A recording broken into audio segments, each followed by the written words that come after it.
we can get started. Good morning, everybody. I will call the meeting to order. Before we kick off, Joe had asked if we can identify the owners in the room because we can't see them. Or you just want to? You got it. Hi, Bill Miller. How you doing? Bill Miller, Ryan Martinez. Brian Martinez, Mike Kangley, Pat Penton, and Sheila O'Reilly. Okay, thanks. Hi, everybody. Thanks for coming. Greg, I will pass this on to you now. Thank you, Stacy. I want to make sure everybody knows.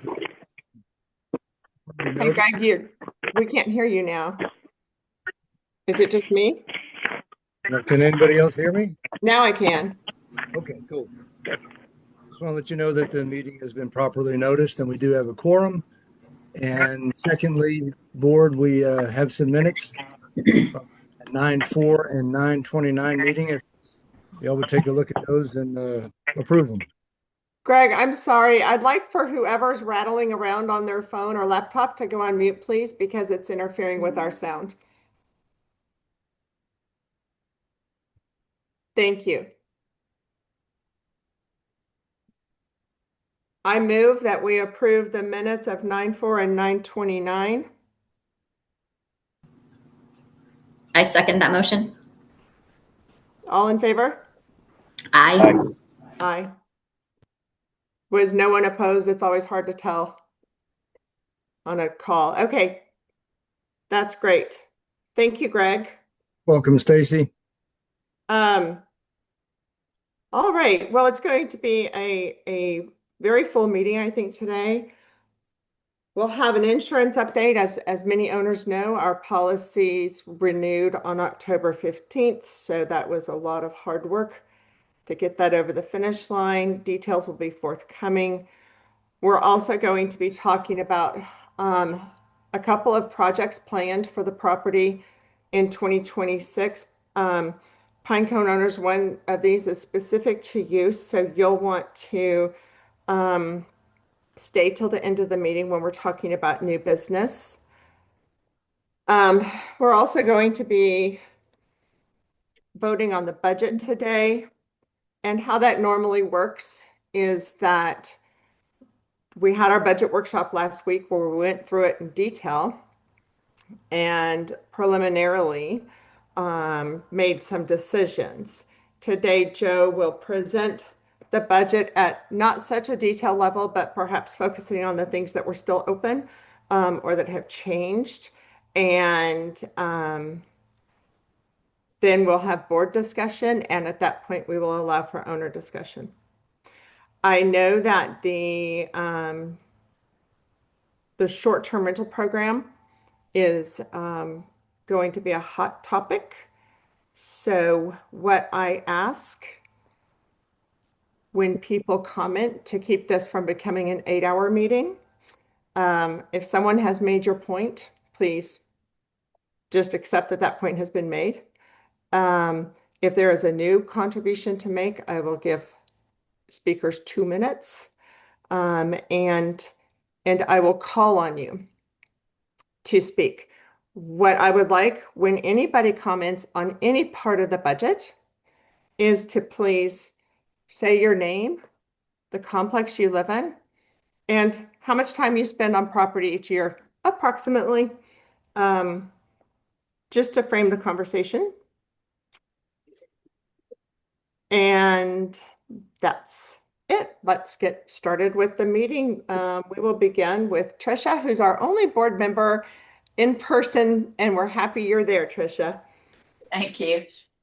Okay, I just want to give an update on rules and regulations.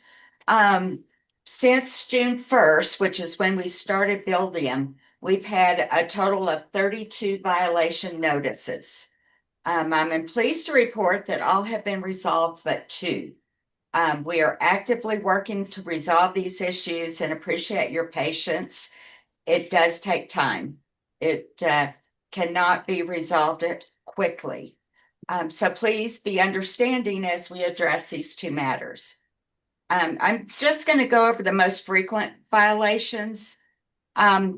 With parking, we have oversized vehicles that are not parked in the oversized parking spots, inoperable vehicles, storing of vehicles over 30 days, and owners who have more vehicles on property than Tamarron rules and regulations allow. Pets, big subject.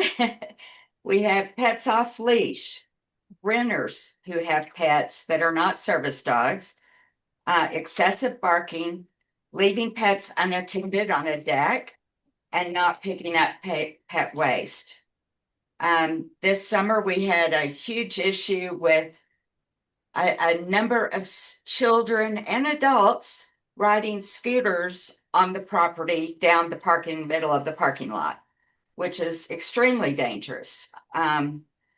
Security cameras, there was a ring door camera that was put in the lodge. The lodge is not allowed to have ring door cameras, only the outlying areas. And in order to do that, they must be approved by the ARC prior to installation. Clutter on decks, we've had multiple incidents of people hanging beach towels, regular towels, sheets, throws, and bathing suits off their front and back deck. Noise, we also have incidents of bicycles being on the back deck and a kayak too. So these are items that are not allowed. We have several owners complaining about, I think they're mostly in below studios, that say the occupants are making a lot of noise and sometimes loud music and sometimes parties. Unfortunately, this is hard to control because our buildings are older and not all of them have been updated with insulation to make that a little better. We do value our community and are committed to supporting a luxury resort. We ask the owners, if you see a violation or choose to report one, it must go through Buildium. And then Buildium will notify us and we'll take it from there. If you don't know how to log it in Buildium, just call Carlos. He will help you do that. Thank you for your attention to Tamarron rules and regulations. We ask again, please read the rules and regulations. We are currently trying to enforce all the current rules and regulations. We are trying to work on new ones. However, that's will take time. So thank you. Thanks, Trisha. I just want to call out again this committee because for a long time our hands were very tied with rules and regs and Colorado's laws and the hoops we have to jump through to be able to find people and how much. And I mean, if you want to read our enforcement document, which I'm sure most of you don't, it is really tricky. And so with each rule violation, our committee and for the past year and a half, it's been Trisha, Carla, me, Lisa Dunn. But we talk about it. We open up the enforcement document. We're like, okay, what do we have to do with this? How can we address this, but in such a way that we're not going to get in trouble with the state of Colorado and their requirements? And without Buildium, this was managed on many different laptop emails. There was not a history established. It's very difficult. And then we've had to learn how to do Buildium, how to send notices through Buildium, how to get responses back through Buildium, post pictures. So I just want to say hats off to this committee. The rules and regs violations are a drag down to the property experience and the property itself. So they are an important thing for the board to be addressing. And our committee has worked so hard to wrap their arms around it. So I just want to say hats off to Trisha, Carla, Lisa. Now we have two new committee members, Sue and Kathy. So it's just great that y'all are willing to spend so much time on behalf of Tamarron. Thank you. Now we have the insurance report, which I'm going to give. Um, USI really came through for us this year. Our our overall insurance cost is going to go down 10 to 11%, and you'll see that on the budget. But the biggest change is that we now have full property coverage. Y'all might remember the first year of this crash in October 2023, our insurance went upward toward 1.4 million or one in the high 1.3 millions. And the outlying complexes only had $10 million in fire coverage. So to have gone down, I forget how much we went down last year, but this year we went down 10%, and now our property is fully covered is such an important win for us. I know insurance is still shockingly expensive, but given the fact that we are still in the excess and surplus market, meaning your state farms, your farmers, the people who you call for your auto insurance, they're not going to talk to us. Within the population of the excess and surplus companies, many still won't talk to us. USI, I think, sent out a list of 50 companies they approached, and very few even responded. So we're still a challenging property to insure. But within that framework, I feel like we've done a great job the past 2 years getting this back on track. One small policy we added this year was cybersecurity, because small businesses like ours are falling prey more often to phishing attacks, social engineering, and cybersecurity. This comes with cybersecurity training for our employees. That was quoted at $900, and now it's $300. So I've gotten that down to $300, and that will be coming. I haven't sent it yet because everybody's been focused on budget. But we are adding that training and that insurance to help protect our business. The last announcement I'll make is Shadia Ahmad, who was our broker at USI, has left USI. She got an unsolicited offer to run her own brokerage company. She took that, and we will miss her greatly. We now are working with Andy Van Gilder, who has 30-something years in the business. He's a partner at USI and a senior vice president. I've met with Andy a few times already. Andy is going to be on our property for the January 30th board meeting, and he'll be on the agenda. And that's my update on insurance. Bobby, do you have the property report?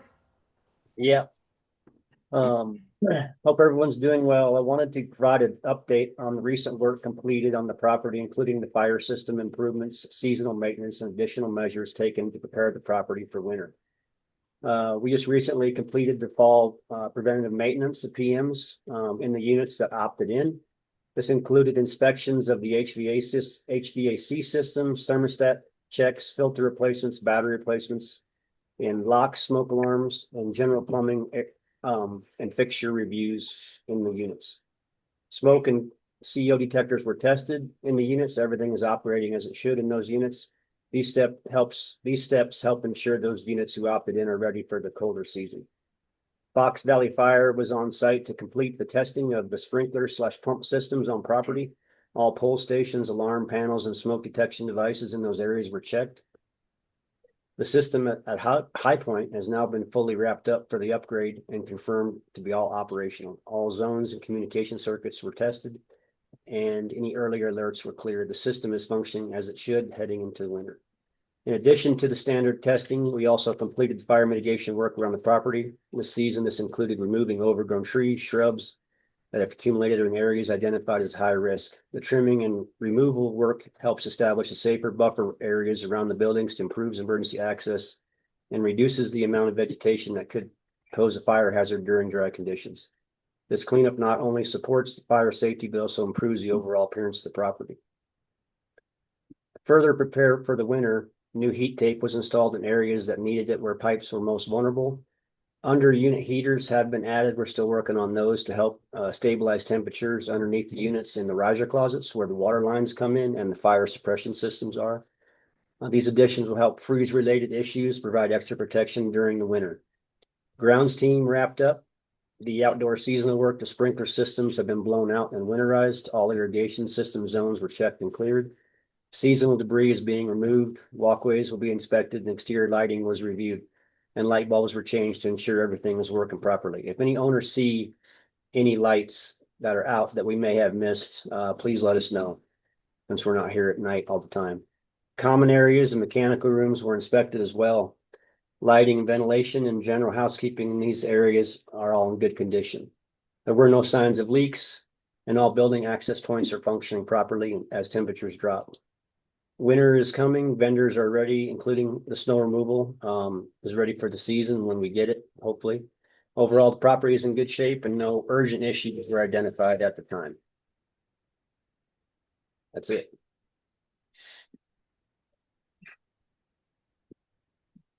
Any questions? I want to mention as part of the property report, one of the projects that I talked about in my president's report that we'll be addressing in 2026. We're still wrapping our arms around it. And this is our interior sprinkler heads. A lot of them have aged out and need to be replaced. But a lot of owners have already replaced their own during the course of a remodel. So it's a little bit complex. It's a little complex to estimate an inventory, how much they'll cost. I do know that Bobby has talked to our sprinkler guy. The work will be done by a sprinkler company. And it's roughly $100 a head, give or take, right, Bobby? Correct. Bobby took account, there are 400 and something sprinkler heads in common areas. But the sprinkler heads in units, we're currently talking about the best way to address that and the cost. And so just know that you will be hearing more about that, and it's coming up in 2026. Okay. Any questions from the board on Bobby's report? Great. Thank you. Okay. As usual, we're now arrived at the Joe Carey Show. Joe is going to present the current 2026 budget. And Joe, I will hand it to you. Okay, thank you, Stacy. I'm in the process of sharing my screen. You should all now see the We can see it, Joe. okay. So we went, and I'm going to apologize in advance. I've got some bronchial stuff going on, so I may be coughing and clearing my throat more than normal. So this is, as you can see by the title up here, we're on revision 8 of this. This has been a process going on for about the past month, getting this fine-tuned, inputs from staff, inputs from vendors. There's still a few items that are left open. Anything you see in red is something that we need to, we're going to need to discuss today and perhaps get further input on from whoever the cognizant person is on that. We went through this in great detail last Saturday at the budget workshop. So most of the line items that are in black and don't require additional discussion, I'm going to skip over. Of course, any of those are up for questions later on when Stacy opens this up for questions from the board and questions from the ownership. By way of explanation of the format of this worksheet you're looking at, this column is the 2025 budget. The next column is our actual spending year to date, spending or revenues, whichever the case may be, year to date. through October 31st. So that's a known.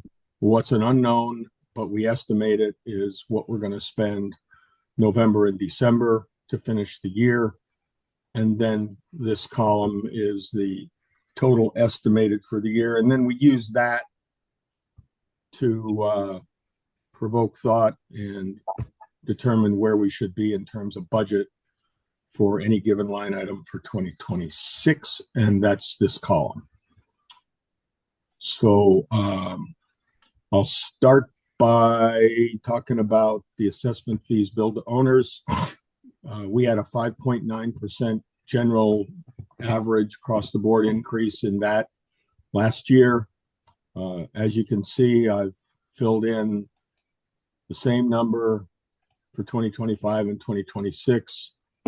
This gives us a basis of where we are today. And when you see later on, when we get to the bottom of the bottom line down there, you'll see what either the plus or minus difference is if we kept our assessments exactly where they are. The next item of note, actually the next two items, are the resort fees, administrative STR, short-term rental resort fees.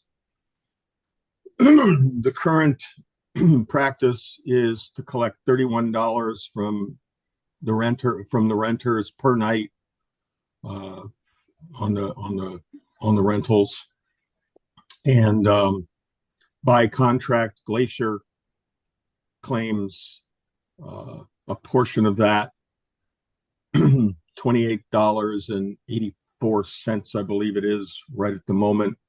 So Glacier gets a couple dollars back. I mean, so Taco gets a couple dollars back on that. Board discussions have resulted in the determination that since short-term rentals pose a significant burden on the association in many ways, the plan is, or the proposal is, to increase that nightly resort fee to $45. And Glacier has noticed us that their cut of that for 2026 is going to be $29.71. And so Taco would net out $15.29, and that would result in a revenue stream of $156,400. Then in the administrative fees, this is a monthly fee charged to all units that are rented, both long-term and short-term. It was $60 a month. Again, a nod towards how short-term rentals are a burden to the property.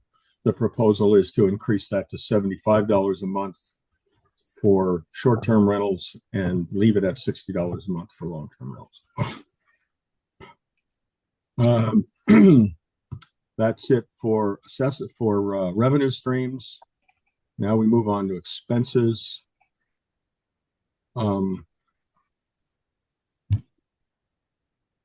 Auditing and consulting fees. This is going up this year. I've just received an update on this. So this may or may not be on the copy that was distributed to board members. I think we had it at $9,000. I'm sorry, wrong one. But our CPA in Durango, BME, has noticed us that their costs have gone up and they're increasing their fee to $12,000.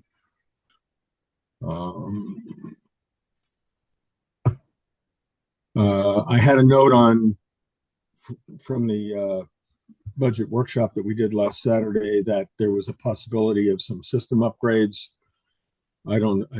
Gary, Elisa, were either of you working on that this week and we're going to upgrade this number, or is this where we are?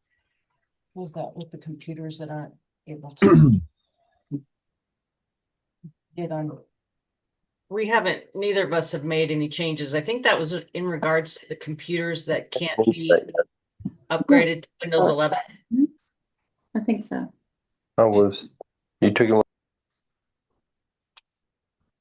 So are we leaving?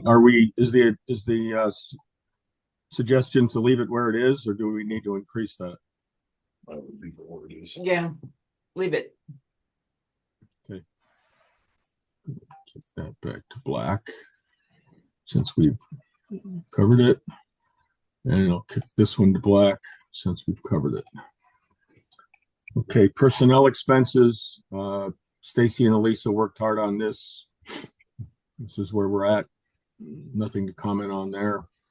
This is our office staff and the current front desk staff.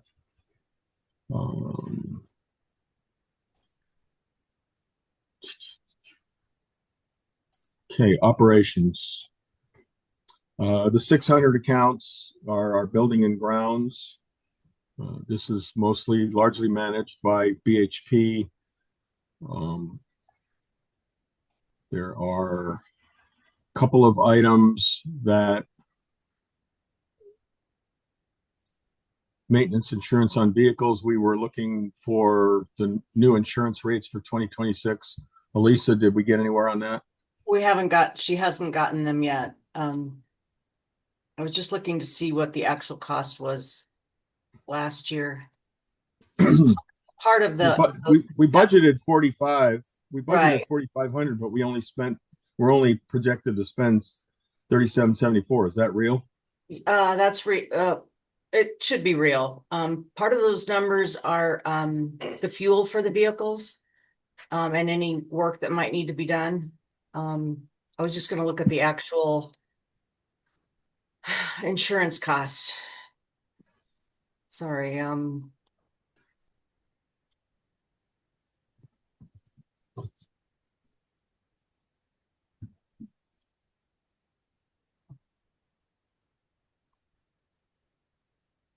Are you looking?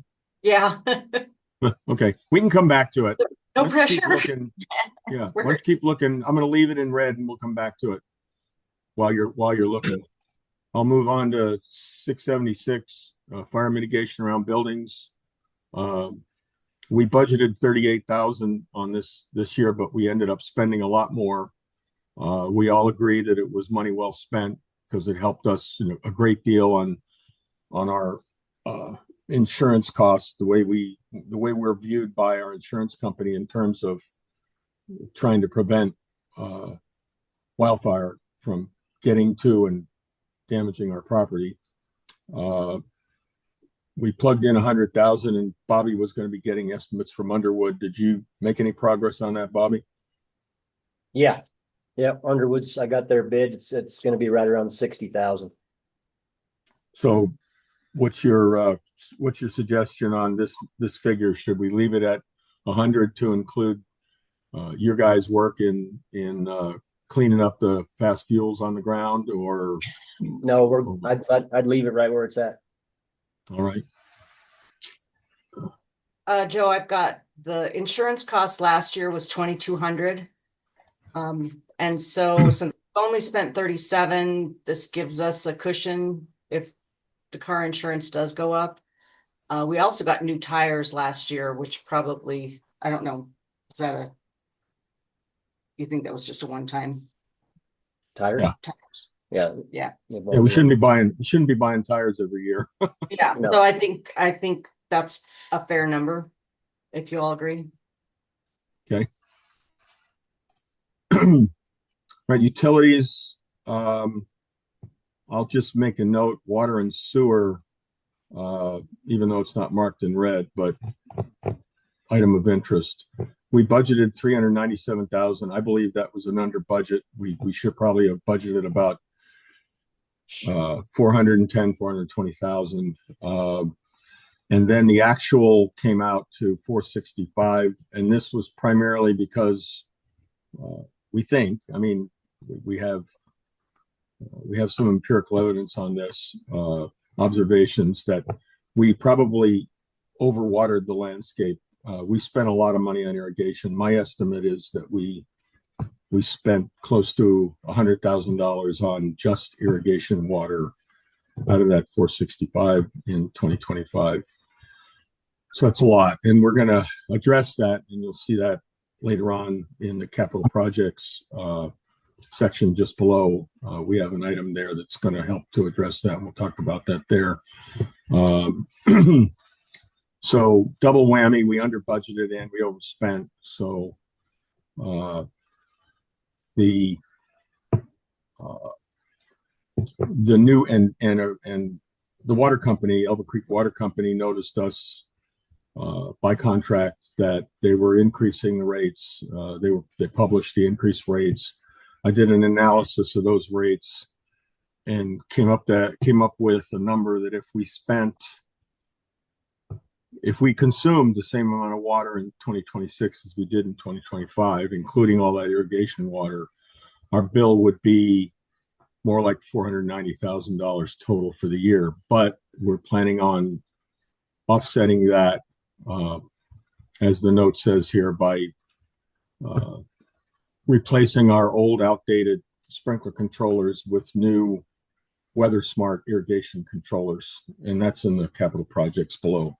So we're hoping that helps to mitigate the cost of water. Plus, we'll be more cognizant of the water use and plan on watering as little as possible to keep our landscape going. Electricity. Did we get any indication from La Plata Electric? I know last year we queried them this time of year and they said they didn't know of any increase. And then after the first of the year, they hit us with a 7.8% increase effective April 1st. We're getting the same response. Yeah. I mean, we're positioned here with a slight increase. I'm not sure if that's going to be enough. However, we budgeted 190 last year and we're only projected to spend, even with the increase, 176. So I guess we're doing pretty well on saving on electricity and doing well on that. What's everybody think? Does 180 sound good, or should we up that a little bit? Well, we know it's not going down. So I think you should bank on a 7% increase. So if we spent 176. We also have to remember that last year wasn't as cold and as snowy, so it kept our heat costs down. So we have to factor that in case it's a cold winter.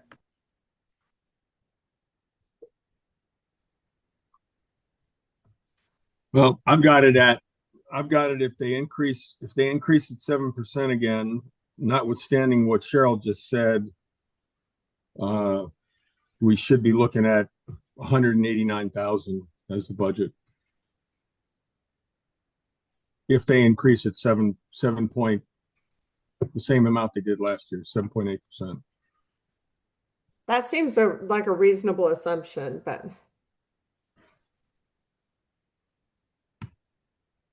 and I think we're supposed to have a La Nina, right? I mean, I don't want to jinx us, but aren't we supposed to have I know in Texas we're going to have a hot winter because it's a La Nina cycle. Does that affect Durango too? It definitely does. Yeah, we're hearing even in Arizona that it's going to be dry and unseasonably warmer this winter, unfortunately. So maybe set this at 185. Sounds good. Everybody agree? Yeah, I'm okay with that.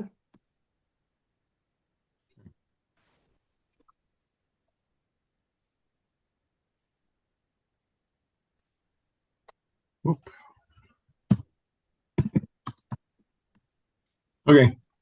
All right. Down to capital projects. We had some pretty intense discussion on this. We know we're going to be spending some money on some new projects that are necessary. So we talked about some of the more common capital projects that we've had over the past few years. For instance, the parking lot, actually, this would be not the lodge this year. It would be Gamble Oak. The SDEC replacements, support replacements, these are replacing sagging supports. They've gotten old. This is responding to age problems. Same thing with the outside spiral stairs. And the same thing with deck repairs in Pinecone and Gamble Oak. Discussed this with Bobby, and he agrees that in all of these cases, They were supposed to do that in the workshop. I heard somebody whisper something. Are we supposed to hear that? In all of these cases, we can go ahead and defer these for a year without too much risk. If something does go south, we do have account 830 unplanned capital expenses that we always put money in, and we put a little extra in this year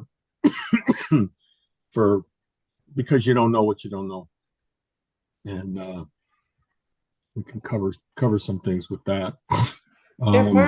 If we're deferring the parking lot project, does that mean next year we're going to do 2? Or does that mean we're pushing all parking lot projects back a year? My suggestion would be to push everything back a year. Bobby, you want to comment on that? I'd agree with that. Just push them back 1 year. Gamble Oak has got a couple areas that have settled over the years, but it's nothing structurally. I mean, I think that parking lot could wait a year.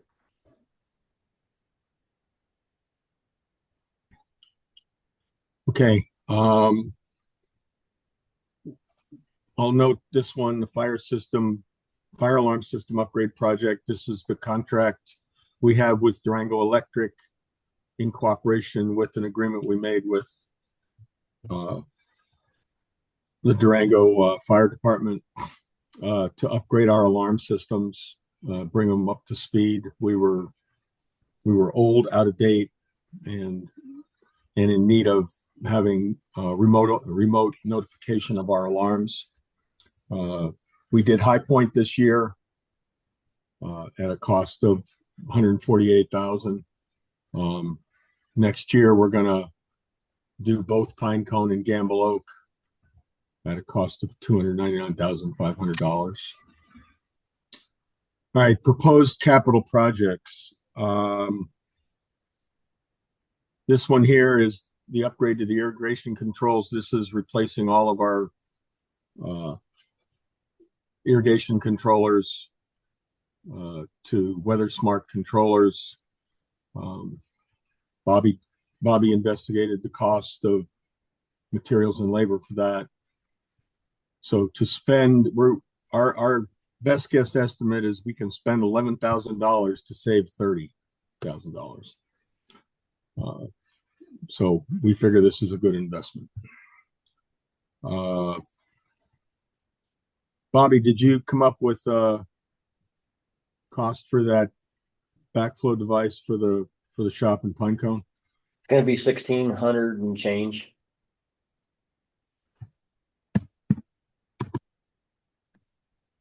Okay, we are there.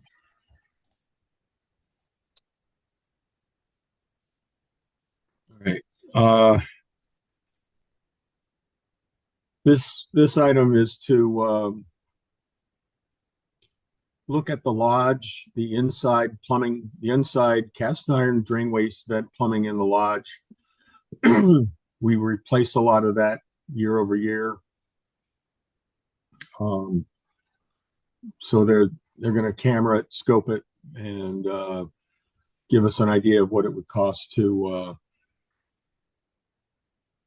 reline or replace the cast iron plumbing inside the lodge. As you all know, we did the laterals, the large 4 to 6 inch pipes coming out of the lodge into the sewer main under the parking lot. We did all that. We relined all that last year, and we're looking at the possibility of doing something similar inside the lodge. I'd be curious if, well, I'll say this till later. Sorry. Never mind. That's okay. That's all right. Yep. This one just came up this week. And I'll let Bobby comment on this after it involves Atmos Energy, our gas supplier, being able to do their pressure testing, their required pressure testing on the gas lines. Bobby, why don't you explain what's going on here? So Atmos Energy has changed the way that they test their meters. So do a pressure test on a line. So for instance, if a unit sells or if the gas is shut off in that unit, they need to pressure test the line before they turn the gas back on. They also do random line testing and meter changes at time to time. So in the past, they used to test the line through the gauge that's physically on the meter. They discovered that those can give imperfect readings or wrong readings.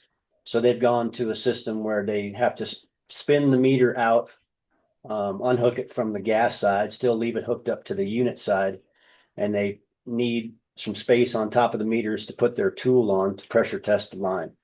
The way the boxes are built now, it doesn't allow for them to do that. So in the past, this last summer, we've had to physically remove the boxes off the buildings, let them do their work, and then reinstall the box. In order to do what they need to do, they need about 18 inches of clearance above the gas meters. Right now, they have about 4 inches. That's kind of where we're at. But there's 15 boxes in Gamble Oak, and there's 4 in High Point that need rebuilt. Yeah, and this figure, I saw your email from yesterday, Bobby, but this figure is just the Gamble Oak figure. I didn't update that with the High Point number. Do you have that number handy, and can you give me the total? On the High Point number? Well, both the combination of the Gamble Oak and the High Point number. What you're looking at right there is just the Gamble Oak number. And you sent me an email late yesterday. I didn't have a chance to update this. Yeah, Gamble Oak for the boxes was $8,600 and I think it was $637. That's High Point. Yeah. High Point. Sorry. High Point. 8,923.50. 8,923.50. Can somebody add those two up and tell me what the total is? You got it, Lisa?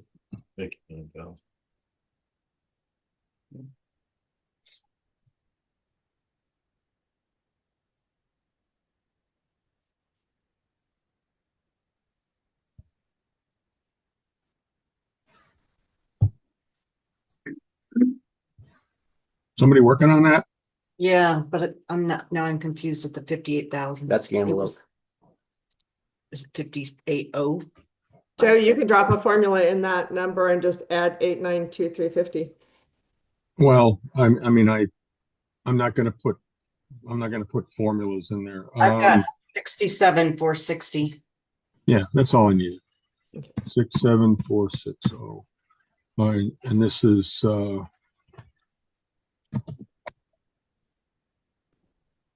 And Bobby, I think I understand that our real our real sensitive risk here is that if they ever have to come out and do it after hours and our team isn't here to remove the framing around the meters, then they just shut off the gas for whatever units are on the meter. Is that right? Yeah, they have to be able, the Atmos representative has to be able to operate everything. One person has to be able to operate it. So if they happen to have a leak or something happens when we're not here after hours, they'll just red tag the meter and that unit won't have gas until somebody can get out here to make sure they have the access they need. Yeah. Okay, thank you. And you don't want to have that happen in the middle of in the middle of the night in January and shut down a heater and shut down a furnace in a unit. Yeah, and I gave them the on-call phone for this winter. So, if something happens, we can get up here and make sure that they need what they need, it gets done, until we can get them rebuilt next summer. Hey, Bobby, question, because not all of the units are on gas. Do you know what the percentage of gas units versus electric units on heater are by any chance? Because there's a very slim amount of gas units, right? There's quite a few in Gamble Oak, Pine You think Cone. More than and 50? I would Oh. s- 50%, I mean. in Oh, Gamble Oak, Yeah, I'd say it's probably 50, 40. okay. Just to kind of, so everybody knows, because some people might not know if they're gas or electric, so it kind of gives everybody a realization of who would be impacted. so Yeah. there's still, so Bobby, you're saying in Pinecone, Gamble Oak, you're saying that still almost half of the units are still on electric heat? I would say in Gamble Oak, I would say 40% are on gas. Really? Yep. There's quite a few units down there. Yeah, Pine Cone doesn't have as many. High Point, there's only 9 boxes in High Point, and not every box. There's some boxes only have one gas meter in them. Yeah, we don't have gas at High Point. Oh, yeah, you do. As an individual unit, they don't. I don't have gas plumbed to my unit either of mine. So Oh. some are not plumbed for gas at all. Thank you for whoever said that. Interesting. Thank you.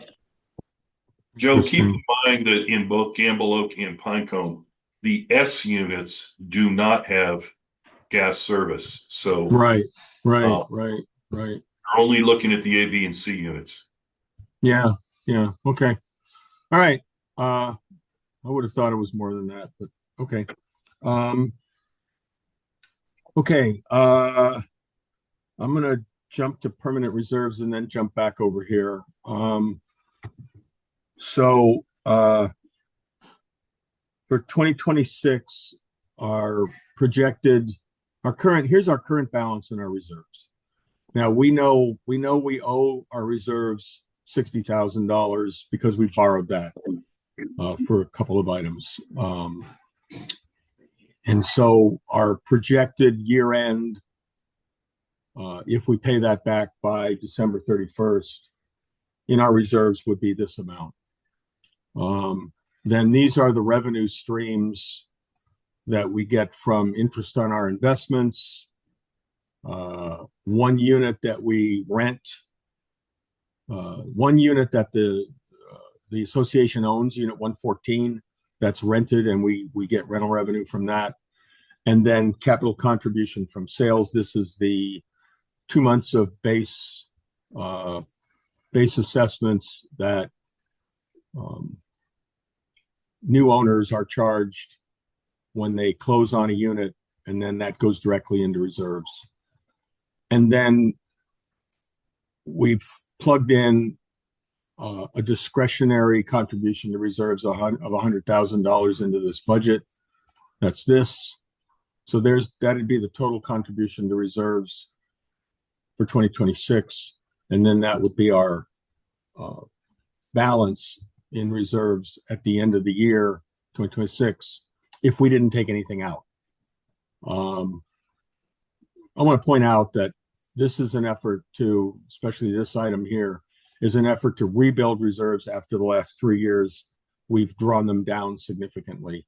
4 years ago, we had $800,000 in reserves. That's what we have today. So we spent a lot of money out of reserves. The biggest one was covering our enormous down payment on insurance in October of 2023, but there were other things as well. So we're in a position now where we think we need to start rebuilding reserves to a more reasonable level. So now I'm going to come back. That's 59,351 for 2025. That's an additional amount other than the 60 grand we're paying back, right? That's not one and the same. Say it again. You've got for 2025, 59,351 going into reserves estimated. for 2025? Yeah, that's just our estimated. Right, but yeah. that's in addition to the 60 grand that we're paying back. Right. Okay. The 60 grand is in addition to that. Yeah. Got it. Okay. Yeah. Okay. Is the 60,000 reflected yet, or do we just assume that's gonna go up? The only place it's reflected is between this number and this number. Okay, so it's in the 2026 amount then. Yes. Yeah, okay, good. One thing to point out is I've gotten a lot of questions, especially this week, about a 10% contribution to reserves that's required by some mortgage companies. And we haven't done that for several years. No, we haven't. And we never really did. It was a bit of smoke and mirrors. It was absolutely smoke and mirrors. What we did was, in order to comply with Fannie Mae and Freddie Mac requirements, we dumped a lot. We framed the budget such that we dumped a large amount of money in reserves, and then we just took it right back out again. Yeah. It was smoke and mirrors. But it worked for a few years. It did.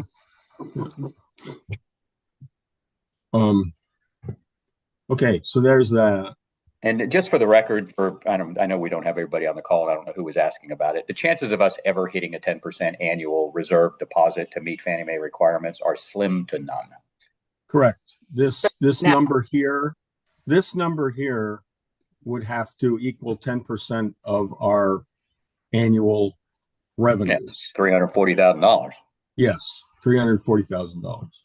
That would require an enormous increase in dues, and it's not practical, because if you're dumping that much money into reserves on a year-over-year basis, you're going to have way too much money in reserves. I agree.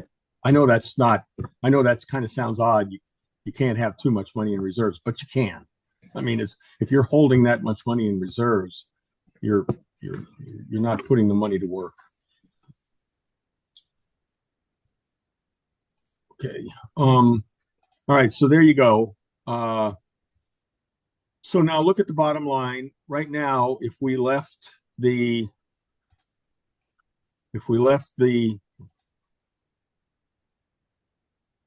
owner assessments exactly where they are, we come to the bottom line, we'd have a deficit with the expenses, revenues and expenses we've got in this budget. We'd have a deficit of 136,959.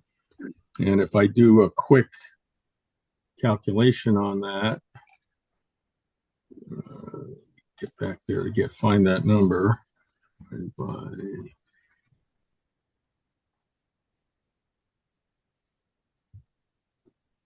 That would require us to have an increase in assessments for 2026 of just under 4%. So, Stacy, how do you want to position questions as let's have a motion and a second, and then discussion by both board and owners. Yes. And let owners have their questions and yes, make their points. that's what I would like. Okay, I make a motion that we approve this 2026 budget as presented. Do we have a second? I second that motion. Okay, so I'm first going to open up anything concerning short-term rentals we're saving for the end. This is about the rest of the budget. Do we have any board member comments or questions about the rest of the budget? Thank you. I'm going to Stacy, open do you up. plan on doing the vote before we have our discussion? No, we can't vote without discussion. Okay. Well, I just wanted to make sure we were going through STRs before we. We're leaving them till the end, like we did last week. Yeah, that's what I figured. I just want to make sure. So as far as the rest of the budget, I'd like to open up for any owner questions or comments. And please remember to state your name and the complex you live in, because I just like to get to know people I haven't gotten to know yet. So do we have any owner questions or raised. comments? Stacy, we have a hand raised by D. I'm sorry, I can't pronounce that last name. Piotrowski. Okay, D. Yeah, hi, it's Dan Piotrowski, owner in High Point 615. My comment is about the short-term rental fees, which I know you want to defer Okay. to the end, but it affects my comments affect your budgeted amount of the increase, I think is questionable. I'm in the hospitality business and I have reports Okay. for I'm sorry, the. we're going to save those comments till the end. I'm Okay. talking about the rest of the budget right now. Does anybody have a comment on the rest of the budget? And I'm going to be timing people and keeping comments to 2 minutes. Stace, I have a comment. I can't figure out how to raise my hand. Okay, I can tell who this is. It's Eric, and Nope, Eric nope. lives. It's No? David. It's David Schmid. I'm in Oh, the I'm lodge. sorry. You sound like Eric to me. I'm in the lodge and I'm in unit 326. Okay, David. I just it wasn't discussed much here, but it went through the cast iron repairs, the line item for cast iron. It sounds like the Big Cat might be a relining option with that 50,000 for this next year. Would that take care of all the cast iron, or do we need to have this particular repair planned out sequentially, like some of the other bigger issues that we plan out? This is the cast iron 50,000 is the continued cast iron replacement repair work that our property does every year. The 5,000 for Big Cat is what they would charge for the project of coming and cameraing all our lines just to determine the condition. If we were to reline those lines, how would we lay out the project, how much it would cost. So those are two different things. So this is a start of repairing this 50-year-old cast iron, which will probably become a capital project in future years. Right. It's Okay. the cost of getting a proposal. Okay. Is The that all the 5,000. lines or is that just the risers? Because I know when we did this a couple of years ago, we dealt with I'm calling them risers, the big ass pipes that go up the middle of up from bottom to top of the units, top of the complex. Scott, I'm sorry. Can you say that again? Yeah, is the Big Cat cost just to scope the vertical water lines that go from parking lot to the top, or is this doesn't include every cast iron pipe in the Bobby, lot, correct? can you answer that? Yeah, this is an assessment that, yeah, Scott, will definitely include those lines for sure, and then assess between floor units to see what could be done, if anything. Okay, so it's more the riser. It's not individual unit review. Okay, that makes sense. That's what we talked about before, whenever it was 3-4 years ago. Okay. Thanks, David. Anything else? I have a couple of comments. Mary Keys, Gamble Oak 744 on 412 commercial rental space. Is the board seriously going to consider trying to bring that up to fair market value? Because we've been subsidizing some of those spaces for years. We're in leases right now, and we're going to talk about that next year. Okay, thank you. And then on 842, the new item on the gas meter housing, just curious on why all owners are paying for that instead of the affected owners. We haven't, well, go ahead, Stacy. Yeah, I was saying this number came to us yesterday afternoon. So we're putting it on the budget because it has to be done this year. You raise a good point though, and we'll consider that. All right, thank you. Is that all, Mary? Oh, one more thing on the unit that we're renting, lodge number 114. I don't know for sure, but are they also paying HOA fees or is that built into their monthly rental?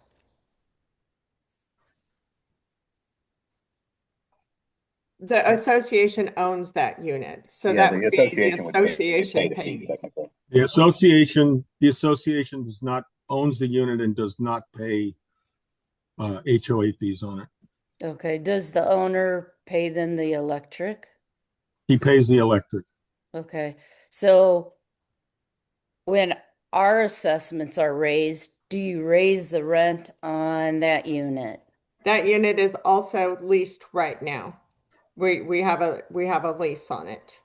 I And it's our understand. overnight employee who lives there, the one who watches the fire panel overnight. Okay, so when that lease is due to renew, does that increase to affect whatever percentage of increase our assessments will become? At this time, we haven't talked about what we're doing with the lease renewal, so we're just leaving it as is. All right, thank you.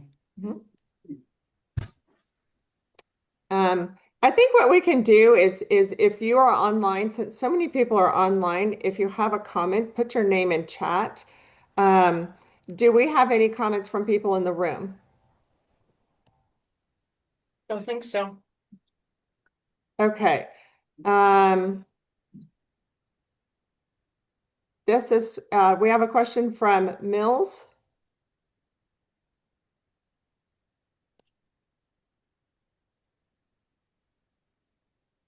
So who's on the call whose last name is Mills? Yeah, sorry. I was just gonna say, I was late hopping on. Can we see like the total list of expenses for 2026? I saw a little bit of it, but not all of it. Well, it starts here. We have administrative expenses, personnel expenses. And then we have building and grounds expenses, utilities, and capital projects. Is there anything in particular you want to see? You want to look at? No, I was just trying to compare this year. Well, Was if you want to this meeting compare being this year's recorded? expenses to last year, the line is right here. Okay. And we it'll be budgeted- on video as well, Randy. So after the call, everything's on video, so you can go through it then as well. Well, and we Okay. mail out the budget to you for final review too, so. Yeah. Okay. And the meeting prior to this is probably a better way to look at expenses because we went over it really thoroughly. So, and one line by line, so that might be a good one to watch. You could hop on that now and look at that. It's in our portal if you wanted to look at that while the meeting's going on. Thank you. Stacy, Okay. you have a couple of questions in chat. Yeah, I'm reading the chat right now. Carla Hughes, go ahead. Hi, Carla Hughes, 581, 582. I was questioning I think it's line 679 or the number 679, the carpet cleaning. So what does all that entail? Is that just the lodge? Does the owners in the lodge pay a portion of this? What does that entail? I'll let Bobby elaborate, but that's all of the common areas, including the lodge, the service centers, all of the indoor common areas. That's the janitorial services to keep those areas clean, and then also the carpet cleaning in the lodge. I think that's a once a year thing. Bobby, any elaboration on that? No, that's pretty much it. I guess what I'm saying is that for the owners in High Point, Pinecone, and Gamble, we're not on floor 5, 4, 3, 2, So does the owners pay a portion of that? I mean, the carpet cleaning or anything in that? Those are common areas. Common areas. They always have. Yeah. Been that way since day one, Carla. Well, and I'll say if there's a exceptional charge to one complex, we can do a special assessment per 11.5 of our CC&Rs but the burden to special assess every little thing to different complexes, we're not really set up that way, and it's a lot of tracking. There are a lot of ongoing costs that are done in one place or the other, but that are considered common and part of the common budget. But that's a good question. And on our fixed asset replacement plan, we have replacement of carpet. And so it's going to be a bigger question. Let's see, who else do we have? That's Carla. David Schmidt asked, can you explain roof and ceiling since we just did roof projects? Yeah, well, the roof and ceiling repairs relates more to the old underlayment that was under our existing roofs. This is in the outlying areas, High Point, Pinecone, Gamble Oak. We've had problems for years with tar leaks coming down through the tongue and groove. Some of that tar is still up there, even though when we did the roofs, we scraped it and put new ice and water shield and then the metal roofs on top. Unintended consequences of these metal roofs is they heat up faster. They absorb heat and they transmit it down into the ceiling tongue and groove. And if there's any tar between those tongue and groove joints, there's a likelihood that it'll leak down and drip onto the floor in the unit below. We've had these problems ever since the roofs were done way back in the 90s, early 2000s, late 90s. And the problem just continues. Bobby, is this problem getting more severe, about the same, getting less? What's the trend on that? I've seen an uptick in it since we put the new roofs on, like we discussed, Because of the heat. Yeah, because of the heat. Yeah. Mm-hmm. So that's what that is. Does that happen in all complexes? No, it doesn't. We have majority of it's in Pinecone. We probably have one or two in Gamble Oak in the past. And mate, have you got any in High Point? No, none in High Point. None in High Point. Nope. However, in all units, and it probably doesn't happen so much anymore because this was it happens and then it dies away, is that we had tar dripping off the drip edge of the roof, the lower edge, and it would drip down on the decks. You can go around the whole property and you can find little black spots on the far out edge of the decks, just past the railings. You can see that on there, and that was a similar problem to what we have with the tar dripping inside the units. And that happened everywhere. I think that happened a lot up at High Point. All the complexes, for anybody who might be new or doesn't know, they're all built at different times. So they're all built slightly different ways. So you have issues that you kind of chase more often in one than the other. I'm going to jump to Eric Tibbetts now. Eric, you there? I am here. Good morning. Good morning.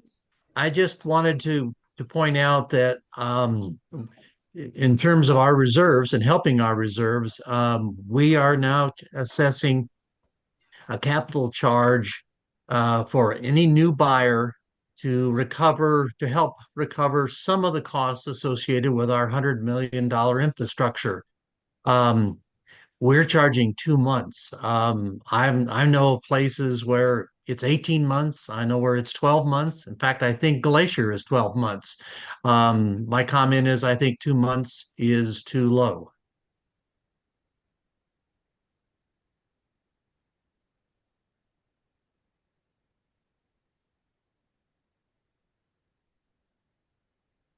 You think we should do more than 2 months? I do, yes. I could definitely get behind that. I think it makes some sense, especially if Glacier's is higher. That's going to in order to make that That's a vote change, though, right, Joe? that Sorry. would require a DCCR's change with a vote of owners. Yeah. We can't just arbitrarily do that today. That would have to That's right. come over the course of the next year and maybe affect the 2027 budget. But that's Yeah. that's 'Cause we did that back codified in our 2021, if I DCCRs. recall, and had to revise the DCCRs. But that gives us time to research what the fees around our area are so that we could establish something to vote on next year. Yeah. I think that's a good Yes. point. And you might think about when you do the DCCRs to say a competitive rate instead of specifying a number of months.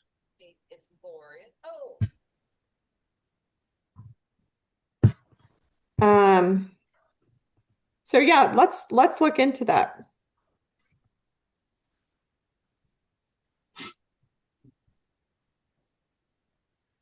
Lori Kirkpatrick, 2 months of what? I think Joe explained it's 2 months of assessments for the sale of Months of units. it's 2 months of base assessments, not including, the phone and the internet and the TV. Okay, Jeff Baird had a question for Joe. Yeah, Joe, I'm in Gamble Oaks. This is Jeff Baird. I appreciate all the hard work on a budget. I know their best guess. Is there, and I don't know what the formulas are, if it's just hard dollars put in there, but there's going to be, just like you talked about with the electric bill, there's going to be an increase. It's going to happen. It's whatever, 7% or whatever the guess is. Is there just a normal inflationary load on these expenses that are put in there? Because that'll happen as well. I'm just curious. We do our best to try to consider increasing costs of materials, labor, contractual obligations. Yeah, we do the best we can with that. So that's factored into the 2026 projected expenses, that's factored in? Well, yeah, it is. Yeah, okay. That was my question. I just wasn't sure on that. Yeah. It's factored in, or we've gone straight to the source to find out what our expense will be in 2026, such as for our audit. Okay.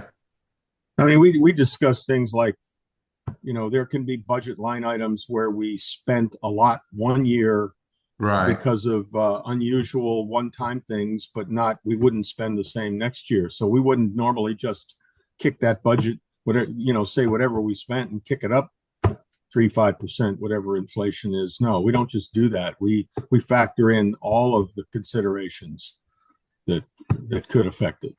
Yeah. Okay. Okay. Do we have any more comments or questions not related to short-term rentals? Okay, we're going to take on the hot topic of the day now, short-term rentals and the fees associated with that.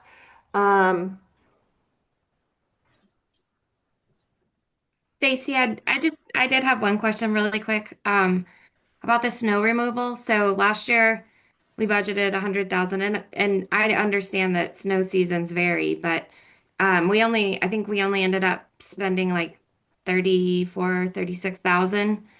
And then there's a little extra amount there, but could we not reduce that budgeted amount for 2026? And that would take a considerable, even if we did like 60 or 70,000, that still would be almost double what we spent last year, and that would help take with the shortfall. Well, let me comment on that. So we typically in years past, we've taken the last 5 years average of what we've spent on snow removal, and that worked pretty well until a couple of years ago when we way overspent because, what was it, not last year but the year before, we had enormous amount of snow, and then last year we had not so much, so we responded to that. One thing to think about, and we mentioned this earlier, is that it's a La Nina year, which means it's going to be warmer and drier. If we want to play prognosticator, Farmer's Almanac type stuff, maybe we look at that and say, let's cut the budget to 75,000 and see where it ends up. I don't know. Point of discussion. I like using a 5-year average. I mean, what was it? 2 years ago, it was 200 and something thousand. Yeah. And I know that Cascade Village was doing special assessments to their owners for snow removal alone. So I think a 5-year average as a board is the best way to approach for the property. We have made a snow removal policy, Randy, that kind of reined in some of the expenses and built a framework around that. But I am never good at predicting weather, and I'm more comfortable if we're a little over rather than we're a little under. And if we are a little over, then we will, equitably be putting money in reserves at year end.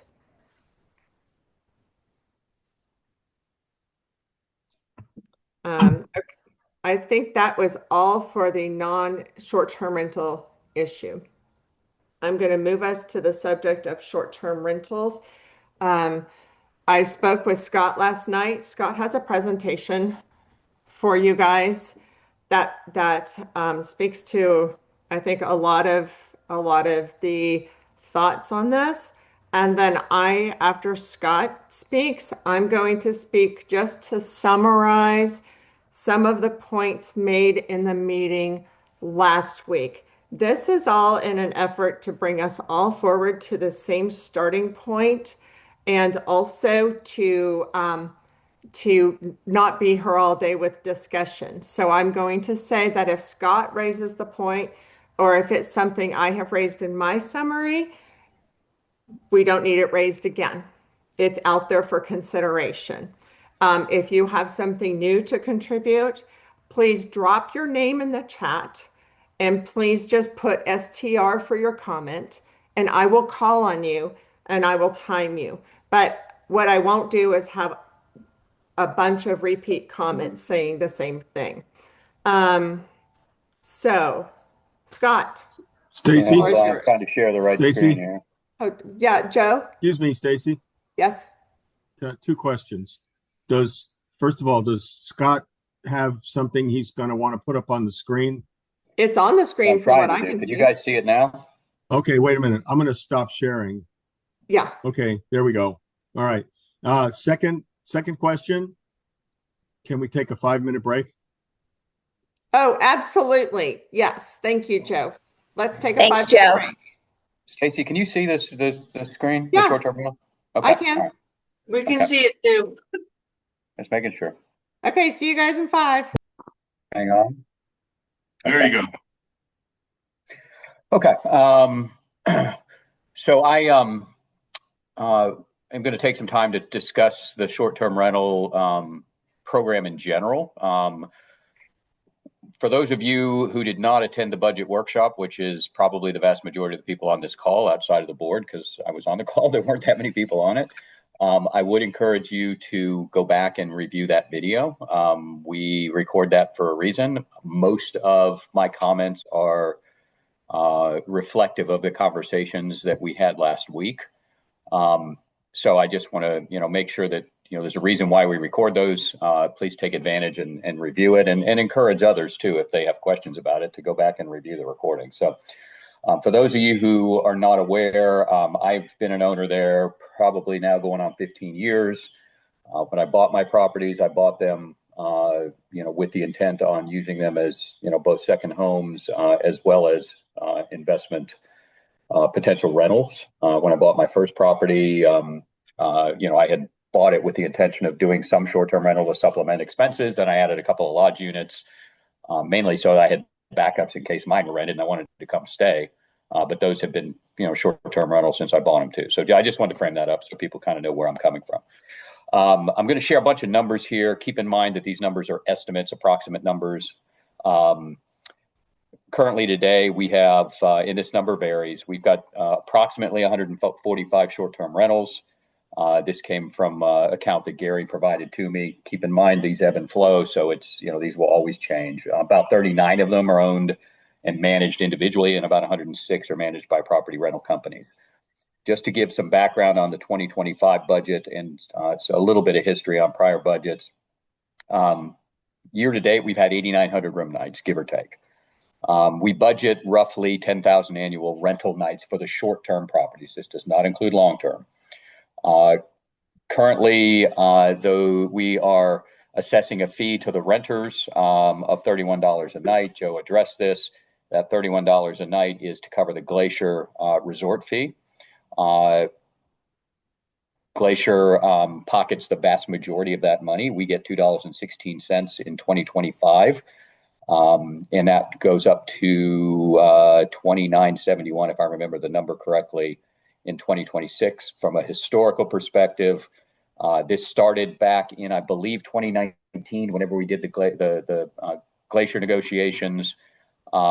It started at $25, and it has gone up 3% annually, which is in accordance with the agreement we have with Glacier. I would not anticipate at any point now or any time in the future Glacier is going to stop assessing us at a 3% increase every year. They've done it very religiously.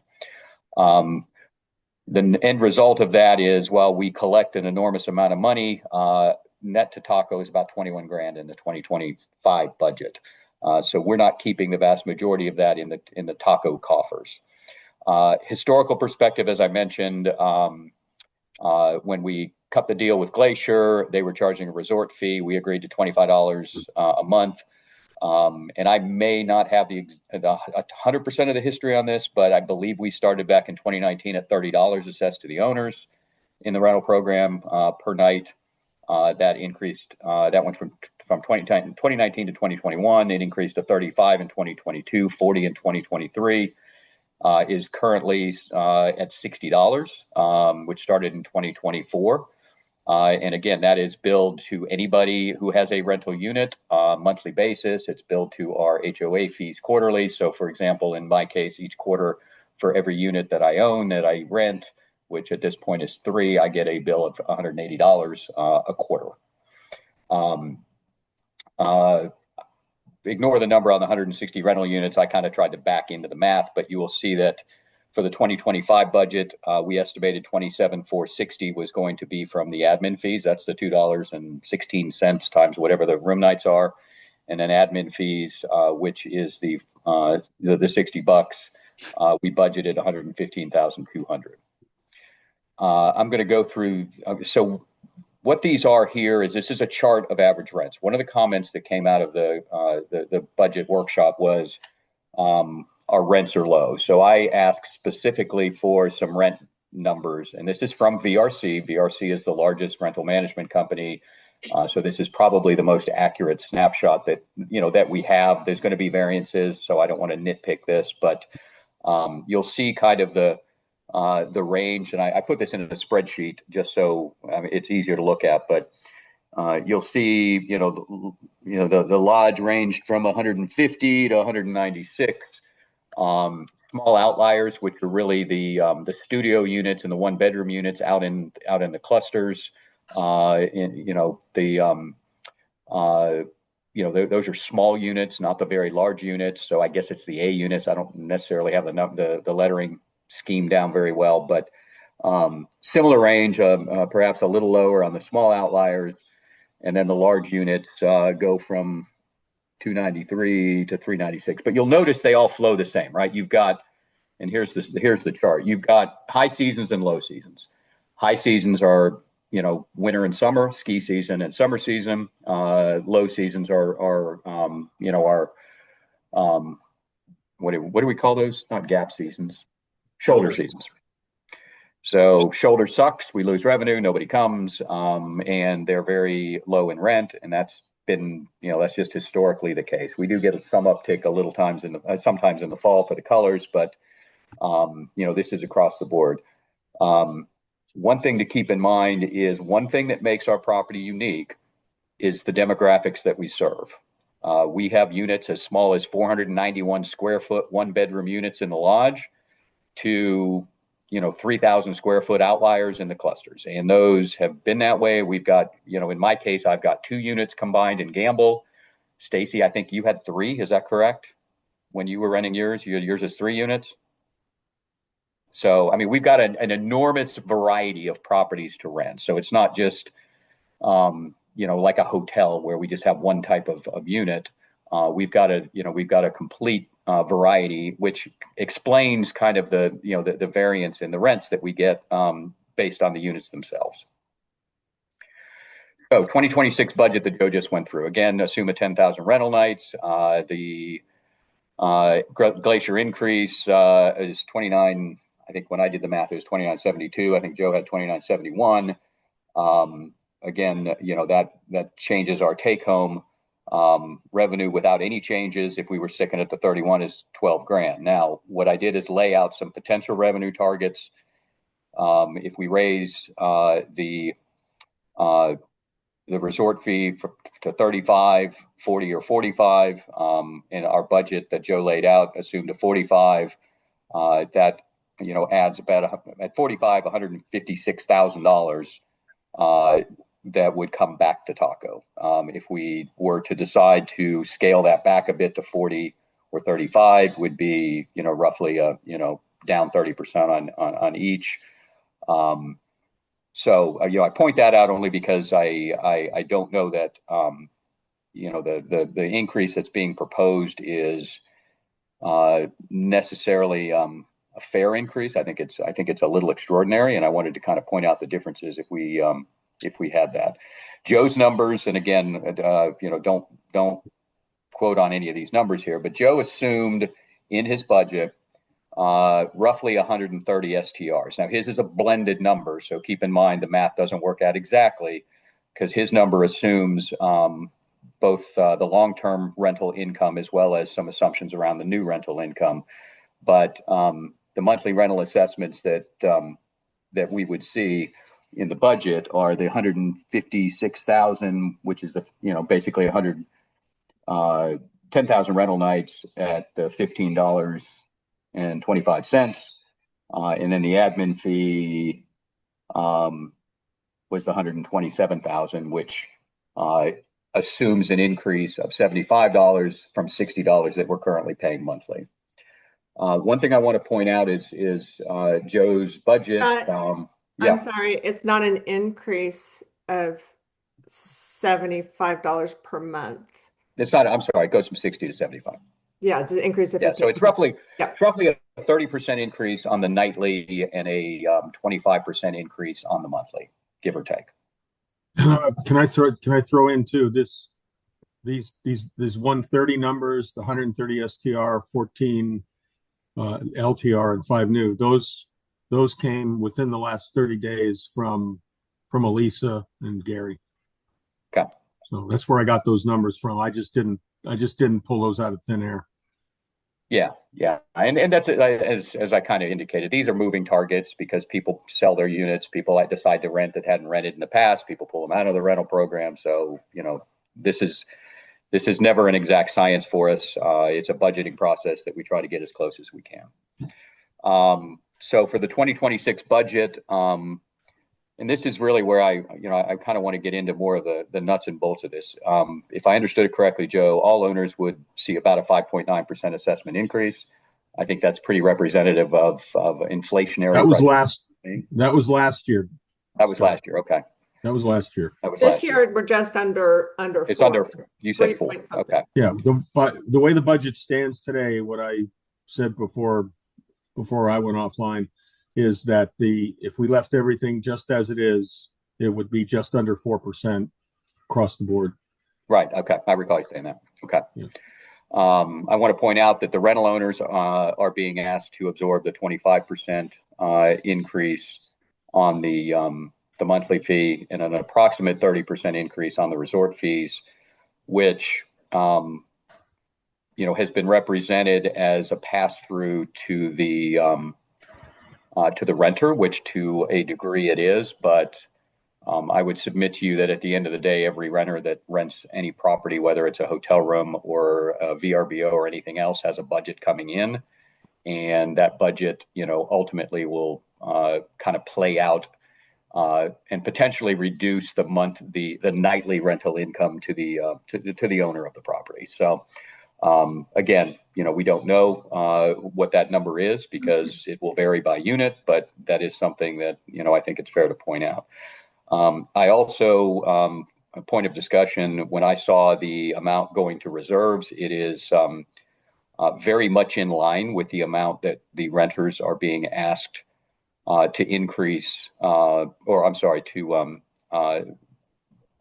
if you look at the 156.4, that represents the $15 increase in the nightly STR fee. That amount is almost 100% in line with the amount the rental owners are being asked to pay. So we're basically putting $157,000 in reserve, and the rental units are being asked to increase their cost by $157,000. So I submit to you that the renters are taking on the burden of the reserve deposits, and we can discuss that. So I wanted to just provide a snapshot because I think there is a perception that there's a couple of kind of owners here, right? We've got owners that plan to live there permanently. It's their primary residence. We've got owners that bought as a second home investment, and they spend part of the time there and they don't rent at all. And then we've got owners that bought their house and have chosen for one reason or another to supplement the cost associated with their unit by renting the unit out. I don't believe anybody in the rental unit got into this to make money because the math doesn't work. I mean, it may have been better in the past. This is a simple calculation of what it costs to own a lodge unit. I own 2 lodge units, and I own 2 units in Gamble. If I look at the $60 currently paid for the short-term rental, that's $720. Glacier membership at $290 a unit times 4 is $1,100. Taco HOA $7,600 a year. Insurance, and this is approximate based on what I paid last year. Insurance, taxes, utilities, internet, blah blah blah. Total cost to own a unit before we even rent a property is $12,059. And again, this is indicative. This is a lodge unit. It will vary based on the type of unit. So anybody that thinks we in the rental pool are attempting to make money on this would assume that I can rent a unit 100 nights a year and $120 for a break even. Having owned there now for 12 or 13, 14 years, depending on which unit you look at, I've never made a dime, never intended to make a dime. Be happy if I get close to breaking even, but I felt like it made sense to lay out the cost element of this. Those of us that are in it because we've got a vacant unit. We can only be there so often, and we're trying to supplement some of the costs that we have. And I want to say, when you say you never make a dime, what you're saying is you don't net a positive. I don't net a profit, right? You don't net a profit because you do have cash flow in, but you're not netting the profit. Yeah, but it's not I wouldn't call it an income producing property. Stacy, can I comment? Yes, board can comment. As a person who just sold 2 units in the lodge not very long ago and has gone through what real estate agents and new property owners look at, one of the biggest things that every real estate agent comes in and asks is, what do you think the fair market value of a rental is if they're doing a rental? And every single one of them knew that it was net zero. It was basically just to subsidize the amount of money that you were paying for the unit. You weren't going to make any. There wasn't one real estate agent that came in and told any of the clients that I had come look at our property that they were going to make money. It was basically you're covering your fees for this place so that you're basically living there for free. Yeah. I would agree. But I think that has changed over time, Cheryl. I think that is, I think the realtors have come to that realization. It really hasn't changed over time. I bought my first lodge unit in 1991, and I remember sitting across the table from Dennis O'Brien in his office, and he told me, you can expect to almost cover your costs. You're not going to make money. Yeah. I mean, I never expected to make any money. I've had realtors tell me that they're good investment properties. I disagree. But again, I take it with a grain of salt. Realtors are going to do what they can. So he told me the incentive for buying here was that you can have a place in the mountains and you can come and be here for up to 30 days a year. That was the rule back then. You couldn't stay for more than 30 days. And you get to benefit from that, and you get to cover almost all your costs. Exactly, Joe. And That's that's a fair still to statement. this day. I mean, remember, I had my units up not once, but twice. So I went through it twice in 2 different times of the year, and it was still the same scenario in 2023 and in 2024. Which is exactly what Scott's point is. You're not going to, it's the rental program doesn't pay for your condo. Okay. So one of the conversations we had in the meeting over the weekend, the budget workshop, was comparison properties and how our resort fees are too cheap. There's no such thing as apples to apples comparisons with any of our properties, any of the resorts up here. So I'm going to caveat that up front. The 2 properties that are closest to us, and again, they're, some of them have amenities that are better than ours. Some of them have some amenities that are worse than ours. That being said, Cascade and Faringway, and I don't even know where the hell Faringway is. I'll be the first to tell you. I don't know where it is, what it is, but they have no, they don't have any amenities fees that they charge. Faringway is downtown. Is it downtown? Okay. Yeah, they were. I can't even remember the 2 people's names that were the property managers there, but way early in the game when we were looking to run a rental program operation right after Glacier bought into Tamarron, they were one of the companies they were one of the people that gave us a proposal to run our rental program. Okay. Yeah, I mean, Cascade is probably the one that's closest to us. One thing that's been pointed out to me and I did speak to 3 or 4 different rental companies in the last week. And, the one glaring difference that Cascade has that we don't, and we've had, and it's something that I think is, we did for the cost, to cut the costs on the association, is a ski shuttle. Ski shuttle is an amenity that used to be valuable to the renters especially, but to some of the owners as well. We don't have it anymore. We cut it out when the insurance costs went up. But that is one key difference. Some of the other amenities at Cascade I know aren't as nice. But again, none of these are apples to apples comparisons. Purgatory does charge, the HOA does charge a fee. There was discussion around it being 14%. The way Purgatory structures their fee is Purgatory Lodging charges 6% flat. So everybody pays 6% to Purgatory Lodging. That does not go to their HOA, so to speak. That goes to the lodging company. In addition to that, they charge 4% for the HOA. And the difference there is that's 4% of the net of the rental income. So in our case, it's a flat fee. At Purg, they charge 4%. They also charge an optional 4% if you want access to the amenities. So it's not mandatory, it's optional. And again, it's calculated on the net rent. So that is a different calculation. If you look at it from a standpoint of our fees versus the fees that they charge, if an owner goes up, or if a renter goes up there and spends $300 and opts not to have any amenities, they're getting charged $12 a night. If they want the amenities, and I've been told this by 3 rental management companies, only about 40 or 50% of the people opt in for the amenities. They are charged a total of 8% or $24 on a $300 a night rental.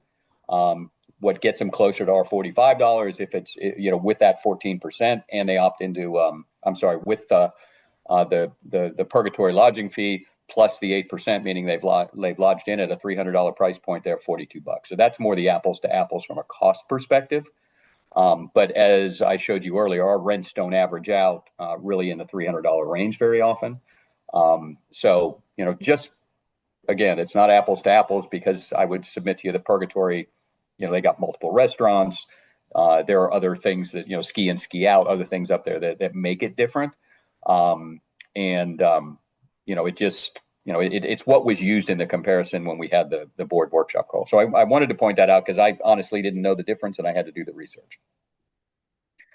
The one thing I'd like to point out, Scott, that nobody has really brought up is that at our place, the only way you can golf on our valley course is to be part of our group. So we have the golf course. They have the ski resort, but we have the golf course that nobody else can use. Well, when you say nobody else can use, any member can use. So any But outside party, somebody from Purgatory can't come golf at our golf course. So they're getting that amenity. That's correct.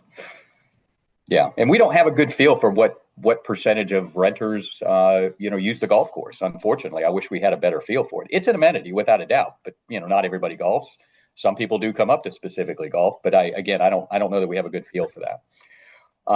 So one thing that I think we need to have a discussion around, and I'll get into some of the ideas here in a minute, is this is old data, and we'd have to go back and update it. But we did an analysis back in 2022. Paige dug into the actual registrations from the amenity center to try to figure out how many guests actually used the Glacier amenities. And it's roughly 45%.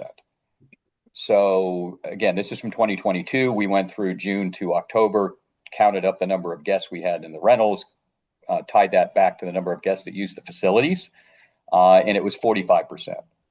I don't believe this was golf. I think this was specific to the fitness and pool facilities. But what that tells you is we are paying Glacier, whether it was $30 a night or $45 a night, they are getting paid with only 50% of our renters using the facilities. So there is a gap there where Glacier is taking advantage, I believe, of us because they have those facilities, and they are charging us whether somebody uses it or not. Is what it is. It's what we agreed to. But that's that is an area that in my mind is a bit troublesome because they're going to continue to increase, and we're having to absorb it, even though all of our guests aren't using it. And for those of us that do rent, we have to have memberships in order for the folks to use it. And in the case of Heather with VRC, we're all members. Every one of her customers that rents through VRC has a social membership to Glacier. So it is a hard cost to any of us that rent through VRC. Scott, can I ask a question on that? I looked at the rental programs and I thought that was a requirement by VRC. Renters don't have to have, people that are renting their units don't have to have the social membership. That is just one of the guidelines they have, correct? That's correct. Yeah. But then, then that individual unit would not be able to use the pool, use the workout facilities, or have access to golf if somebody chose not to have at least that social membership. Right, and then they're not getting that fee passed on to them by Glacier. That's correct. Okay, a couple of things, and again, I'm sharing all this only because I know we're going to have people have questions about this, the short-term rental program and comments about it. I wanted to share the comments that were made from the board, from the budget workshop, and my comments around that. I don't want to have us go back and repeat all of this stuff because we've already, I've gone into this and thought through it. We can debate them if we want, but I just wanted to share that these are the things that came up. So one of the things was that short-term rentals cause an increased burden on ownership in general. That was the comment that we just talked about when we were going through the budget. Maintenance increases, I would submit to you that there isn't additional maintenance necessarily because renters are there. Those costs are passed through the owners regardless. There might be, because of just pure utilization, additional maintenance requests, but it's not a cost to the association, it's a cost to the owner. It is though, because the maintenance administrative role is 100% charged to Taco, not the owners. So when a renter comes in and says, hey, the sink's not working, and then BHP's admin has to, look up and then track down the owner because they get owner permission before they do anything, because you can't just do work without the owner knowing it's being done and then saying, now you pay us.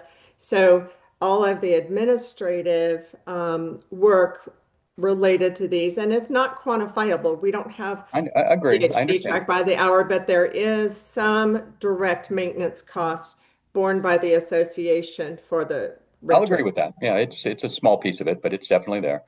There was comments around utilities. Utilities are directly billed to the owners, so I don't know that that's necessarily an increase. One might argue that that there's increased water usage. I would submit to you that I've got we've got 60, 70 owners there that live year round. You know, they're using more water than the rest of us who aren't there year round. So I don't take that as a legitimate argument that utilities are higher. Rules and regs violation. I know that we're very early on in Buildium, but we've always had rules and regs violations, and I think the owners are just as guilty as any renters. Is there a direct correlation to renters creating more rules and regs violation? I just don't think we have the data at this point. So to suggest that they do, I think is an unfair assessment, because we haven't really done the research to tie that out. Now, could we over time? Sure. And maybe that's something we want to do. Certainly things like parking, having too many cars, having a trailer and parking it in the wrong place, that a renter is probably going to be more guilty of some of that. But keep in mind, we did away with the front desk. And if we do away with the front desk, then we don't have guidance. And when these people are called out, then, they're being asked to move. So I just want to make sure that, we are looking at this with eyes wide open. Volunteer time, again, not a cost to the association. I get it. I understand that it's more volunteer time. You're talking to somebody that's been volunteering for this association for 12 or 13 years. I get it. I'm not going to argue it, but the reality is we volunteered, and it's what we suck, for whatever dumbass reason those of us that volunteer, it's what we volunteered for. Renter demographic is low.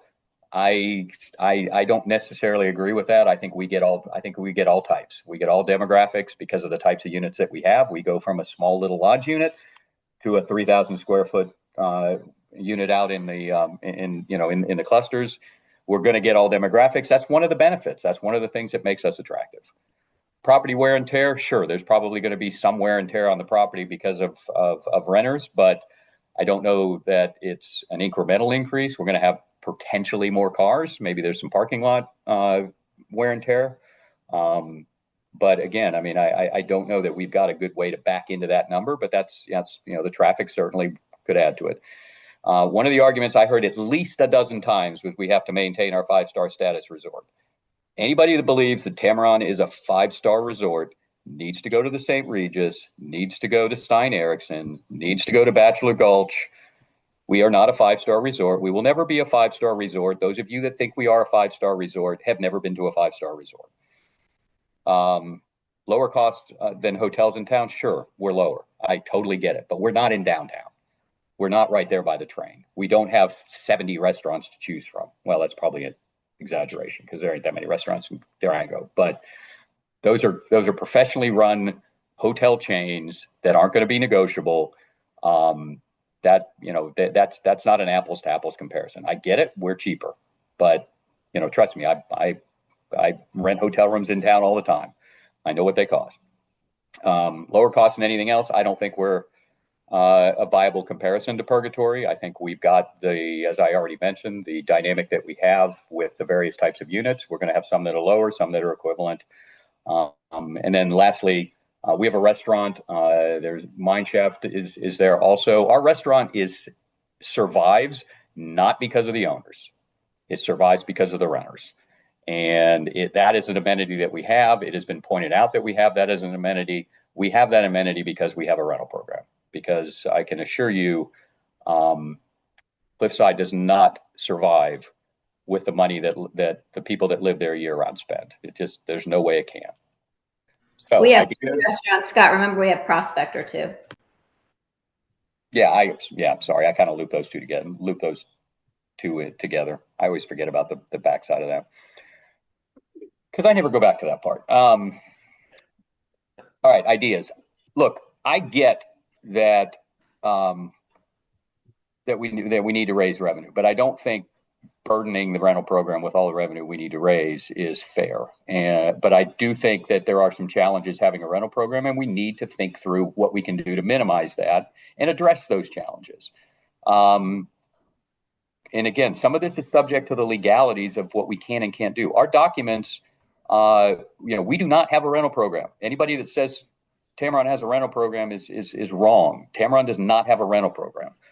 Tamarron allows rental management companies and allows owners to rent their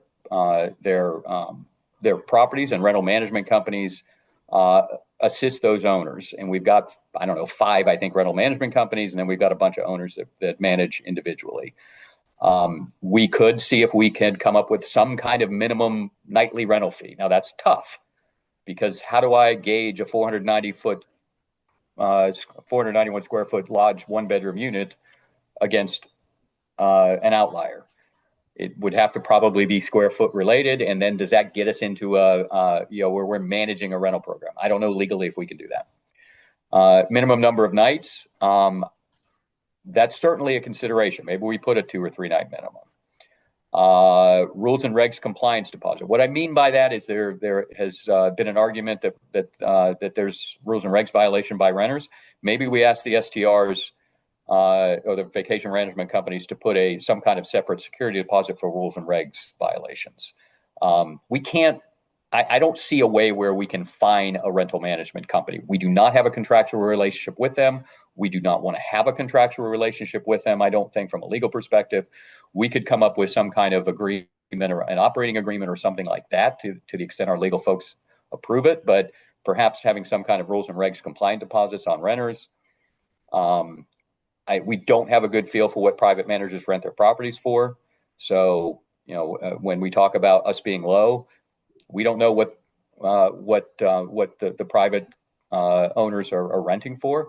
I know what I've seen with my other rental properties and what I see in the press and what I see in the real estate trade rags that I read is that VRBOs, Airbnbs, et cetera, in certain markets have driven the cost of renting down because people are trying to cash flow and they're willing to rent just to keep them cash flowing. So we have a population of those kind of owners that rent individually. We don't have visibility into how they charge, so that's a challenge. We've had challenges with cleaning staff. I think we need to set some ground rules on cleaning staff expectations. And then I think we need to review on how we deal with the management companies as it relates to complaints or violations. I'm not clear on that process today, so I'm just saying notifying the owners probably, it's a necessary step, but I think we need to have a communication protocol where the management companies are held accountable to making sure that their folks get in compliance, move a trailer if they need to move a trailer. Some of the petty crap, like, no offense, Tricia, hanging a towel on a porch. That stuff's going to happen. Owners will do it just as well. I will be the first to tell you I have hung clothes that came out of that damn dryer that doesn't work worth a crap in Gamble Oaks outside on my patio more than once, and I will take the bullet for it. It's just the nature of I go hang it in the sun. So it's going to happen, and owners are just as guilty. So I think we need to be level set on what is a violation and what requires us to really raise a lot of hell about, because owners are just as guilty as anybody else. I need to and then jump in lastly, there. I'm sorry, go ahead. I need to jump in there. Just so you all know, the rules and regs has been a big thing. Taco for a long time didn't really consistently enforce rules and regs. And as a committee and as a board, we can't decide which rules and regs we think aren't worth enforcing.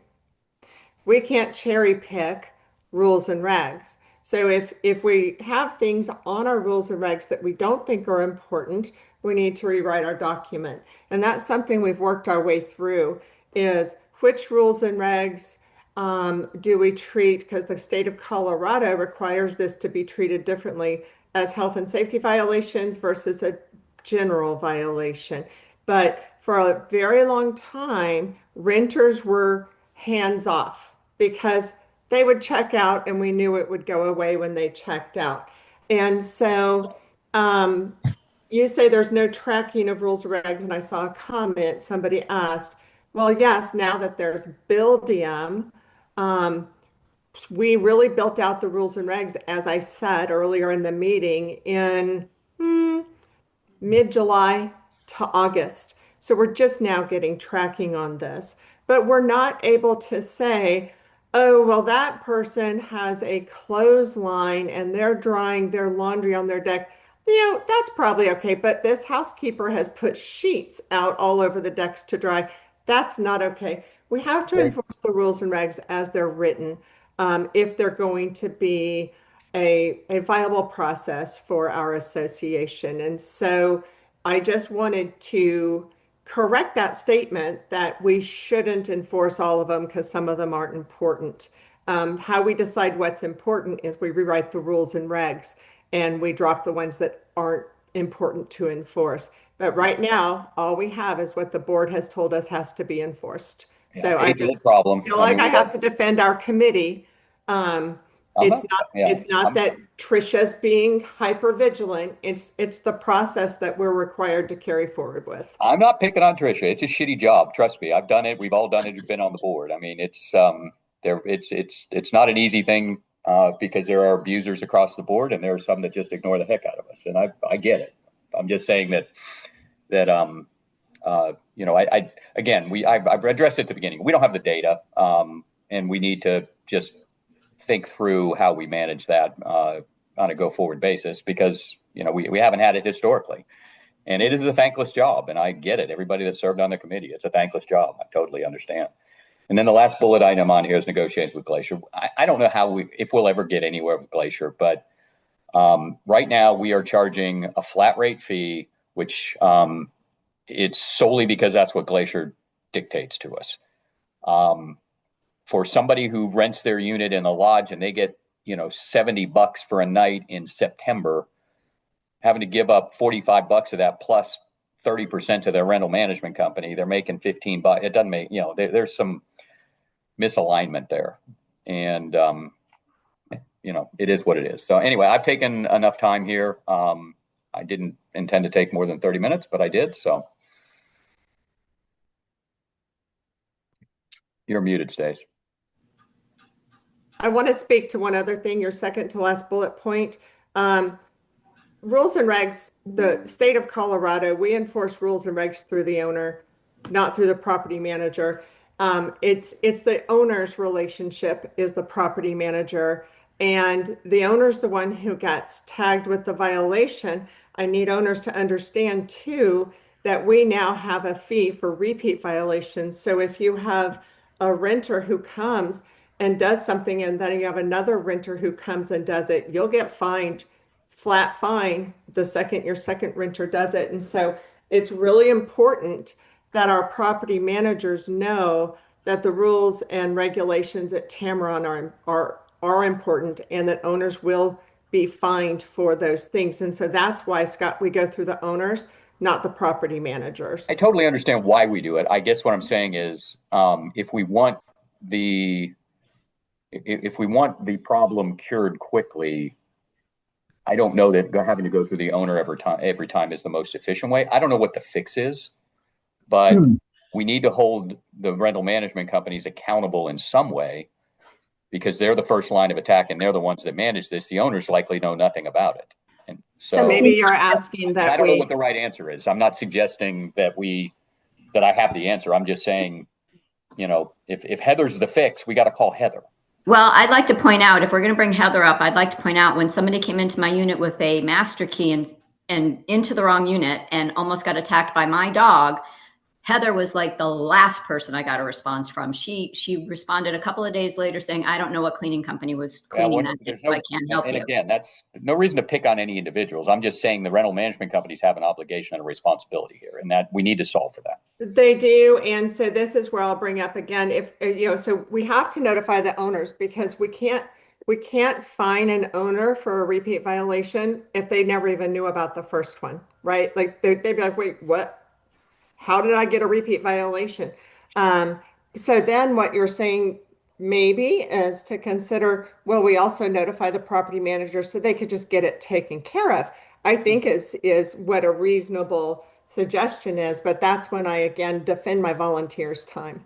We have to be respectful of volunteer time. So it's a complicated issue. But Scott, you raised a lot of good points in your presentation. Do any board members have comments about what Scott said? I got one. Scott, can you back up one or two slides? That one. Go forward again. That one. So you made a point that rules and regulations that there's no data to support violations are higher for rentals versus owners, guests at this juncture. I'll agree that there's no hard data, but there's definitely empirical data. Any of us who've been on the property while renters have been there can see it. I mean, I'll let Stacy talk about her guy that urinated in the bushes by her unit. But There's outliers. I get it. Well, it's more than that. There's then if it's outliers, it's a lot of outliers. I know when somebody's a renter and when they're not, based on how they behave. They bring dogs when they're not supposed to.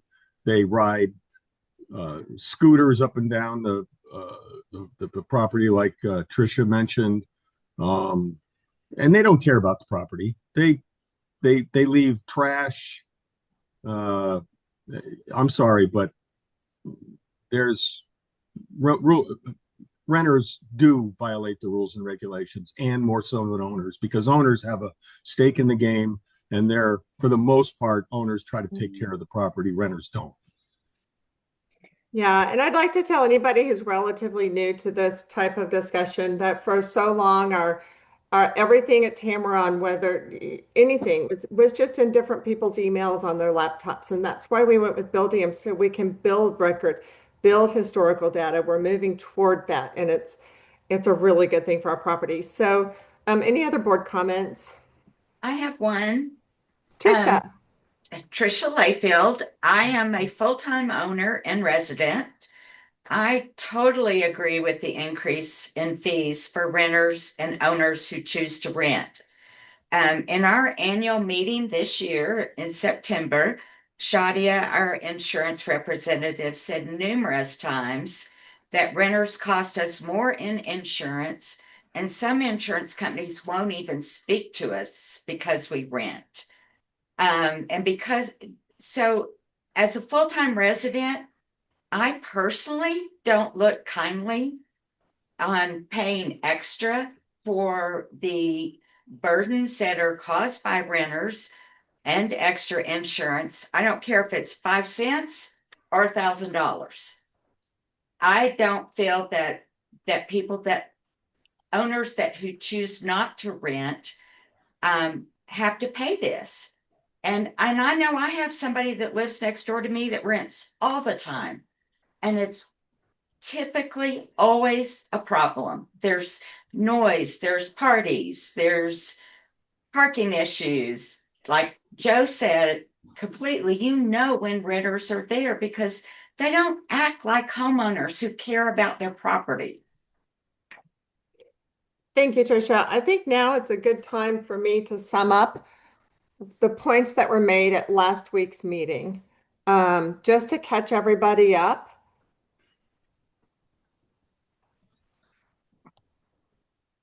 Quick question. Are we voting on anything today? Or is this just a discussion? Sorry. Well, to clarify, we, as in the ownership, doesn't vote on anything. If there's anything to be voted on at this meeting, it's the board votes on it. Okay, is anything being voted on today? Potentially the budget will be approved today. Yes. Okay, thank you.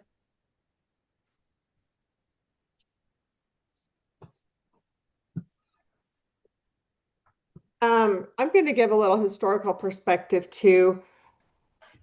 My comments are mostly toward the daily resort / property fee. And I am speaking to the $15.29 per night. We are mandated to give Glacier theirs. That has nothing to do with us. We have no control over that. So these rental units are already paying a resort fee of $31 per night. So this $45 per night is not something brand new. It's an increase. And that's because rather than Taco only getting $2 a night, we felt that we need more. And that's my starting point. When the insurance market shifted in 2023, this was at the same time our property became 50 plus years old. The cost of maintaining the property and doing business as an association dramatically increased. All the people who were owners at that time know what I'm talking about. We all felt it and we feel it still. That increase has led to our needing to change the way we do business. That increase has also led to many owners wanting to get what they pay for, a high-end property and an enjoyable owner experience when they are here. At the same time, there's been a shift in the short-term rental market and the short-term rental experience at Tamarron that many owners feel is impacting the property as well as their owner experience. The short-term rental trends. Gary, I have just one thing to display. Let me get it open here. Sorry. I had it open and it seems to be gone. Okay. You're a co-host now. Thank you, Stacy. Gary. This So will just be a real quick one, and then I'll turn it off. Let's see. Where's share? Is that on the bottom? It's down the bottom. It's got the green box with an arrow. Oh, the most obvious one. Okay. This is the short-term, the units in Durango, not just at Tamarron, available on Airbnb for short-term rentals. You see, in 2019, we were here. We've now gone up more than 400%. And now there are this many.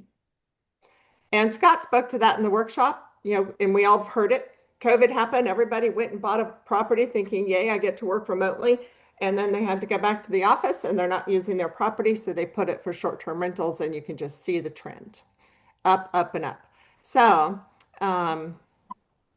400 as of March, my property manager said that rentals had gone up in Durango 423%. And as we all remember from our high school and college economics classes, I say that with a little bit of a joke, when your renter or available units go up, your prices go down. So we've had a drop in nightly rental prices. We've also seen more 1 and 2 night stays. This is per a property manager, just like Scott's, but they said the trend is more 1 and 2 night stays and more last minute reservations. These trends, I think especially the lower rents, have led to a different type of renter using our property. On Scott's presentation, I believe the lowest rent price at Tamarron is $71 a night. That probably was April, I think, during one of the slower Yeah, months. it was a shoulder season scenario, But probably in the lodge, but there wasn't on the average prices, which I thought that was a good, that you added that, Scott, since we last looked at it, and that was a good thing to present. There wasn't, no matter if you're like my unit is a larger one because I have a couple of units combined, and or if you're a small unit, there still wasn't an average price over $200. Those low prices are leading to a different renter experience. Another thing I want to mention is that this is different the more time you spend on property, the more you feel this change. People who come to the property for 5 days at a time, once or twice a year, or a couple days, versus people who stay for a couple of months or live full time, to Trisha's point, the burden is different for those of us. So there are some actual costs, which Scott outlined on his second to last page, I think. Actual costs, staff, maintenance time, administrative costs, software costs. But the intangible costs are volunteer time. And I'm sorry, I keep hitting on this, but it's part of the conversation. The time it takes to track down a violation that's being committed by a renter and handling it, and the number of calls and the number of emails greatly increases than if it's just an owner and we can automatically shoot something over to them. Recently we had a violation with a pet and a trailer, and that renter's property manager hadn't registered them at the property. So when we noticed the owner about that, the owner said, I have no one staying at my property. And so we thought, oh my gosh, has somebody accessed this illegally? We called our office. They said, no, there's no one registered for that unit. I almost said, call the sheriff and see if they're supposed to be staying there. But Trisha ran into the occupant, and she said, are you renting? And he said, yes. And they figured out that his property manager hadn't reported that to the property. And then she said, is your pet a service dog? Because, otherwise renters aren't allowed to have pets. And he said his was a service dog. And she said, did you read the rules and regs? Your trailer needs to be parked in the oversized parking. And Trisha is very nice when she has these conversations, very professional. And this guy got angry and he said, you know what? I'm just leaving. I'm leaving and I'm not coming back. That experience, that captures what we as volunteers face when we're handling these problems. But for the owners who are on property more often, it's important to handle these problems. Then we have the intangible cost of lost insurance opportunities. We don't know what that is, but we have a list of insurance companies who wouldn't answer us. Now, it's not just because of short-term rentals. There are other dings against our property too, but our agent said short-term rentals do become part of the conversation. As far as what the owners are experiencing, just for those of you who might not be on property more than a few days at a time.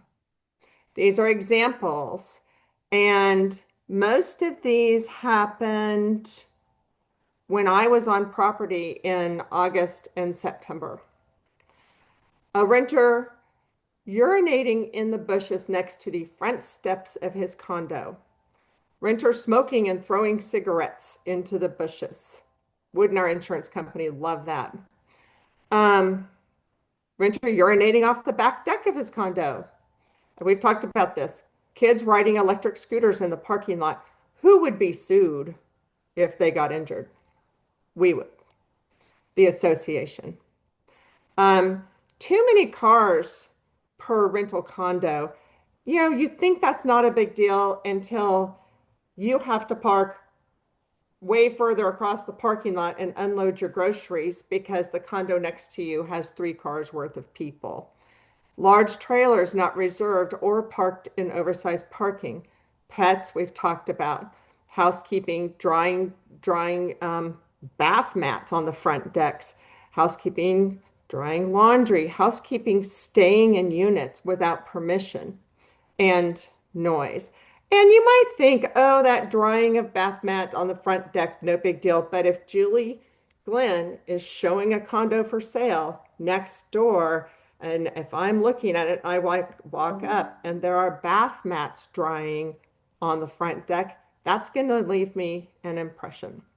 So these are some of the things that were expressed last week. So I'm going over them again, and we don't have to hear these again. As for the resort fee, renters at Purgatory who use the amenities pay $14 a night. And since the amenities at Tamarron we're kind of obligated to provide those through Glacier, we can't allow for that opt-out. So already you have people paying resort fees of $14 a night at not really a comparable resort. As Scott said, you don't really have a comparable resort, but Purgatory is kind of as close as we can get. Tamarron has essentially passed through its resort fee to Glacier, keeping only $2 a night, and now we want to retain $15 a night. Given our property and our amenities, that's pretty low. That is not an increased cost to the owner. That is an increased cost to the renter. And with the cost of taking care of our property being so high these days, owners feel that renters should buy in. Owners want renters who treat Tamarron as a high-end resort. They don't want renters who treat Tamarron like a hotel in town. Increase in our resort fee addresses the matter of wear and tear on the property.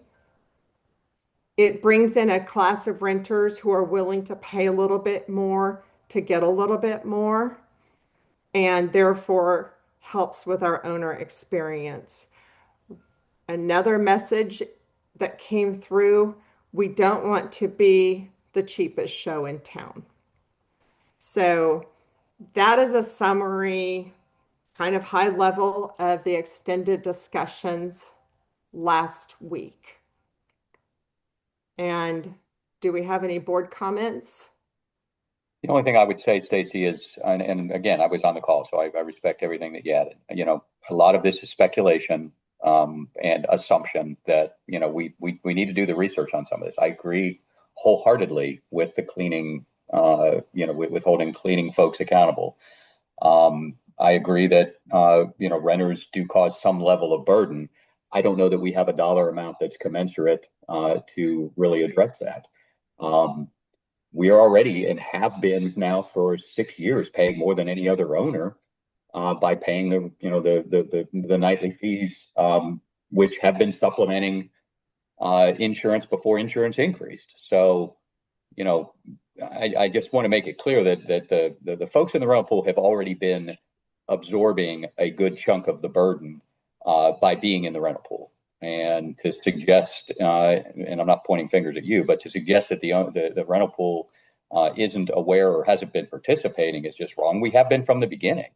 But what we've become is this collection tool for the association as a whole, because it's easy to burden the renter. It's easier to burden the owners that rent. And I want to be very clear that we agreed to this early on, and the argument from the beginning has been front desk, number of visitors that come through, keys that have to be made, expenses associated with staffing the front desk all the time. That's been the excuse from the beginning, and I fully acknowledge, and you know, I agreed to those increases and voted for those increases as a board member. The last year and a half, all we've talked about is getting rid of the expense of the front desk so we can save the money. Yet we're looking to increase that cost element again by 30%, which I just, you know, want to make it clear that we have been bearing this since 2019. So what in my discussion did you think was just speculation, Scott? I'm sorry? What part of my discussion did you think was just speculation? We don't know that renters across the board are, I mean, you're assuming that this cost will not lower, that it's a complete pass through to the renters. It's not a complete pass through to the renters. The property management company may pass it through to the renters, but at the end of the day, the owners are are going to get less in their nightly rent. So, we're speculating that this is going to be purely a pass-through and it's no loss to the owners. I just disagree with that. I And can I think- see that because the property managers have the full authority to set rent on a unit. No, the market sets the rent on the unit. That's, The market will bear what it will bear. you're talking about the tangible expenses of Tamaron. You're dismissing the intangibles that I'm talking I'm not about. dismissing them at That's all. how- I That's fully what our recognize owners feel strongly about. I fully recognize them, but I would submit to you also that the owners have some advantages to having the rental there too. We are absorbing a good chunk of expenses. We have a restaurant because you have a rental pool. So I'd like to ask Bobby. Bobby, do you have mostly renters in the restaurant, or do you know? I mean, I would say, yeah. I mean, a lot of our business, it depends on people, up and down swings of the property, like shoulder season right now, like we can't buy somebody a drink in there right now, but when the renters come for the ski season, summer, yeah, we definitely see an increase. So Okay, good. Thank you. Any other board members?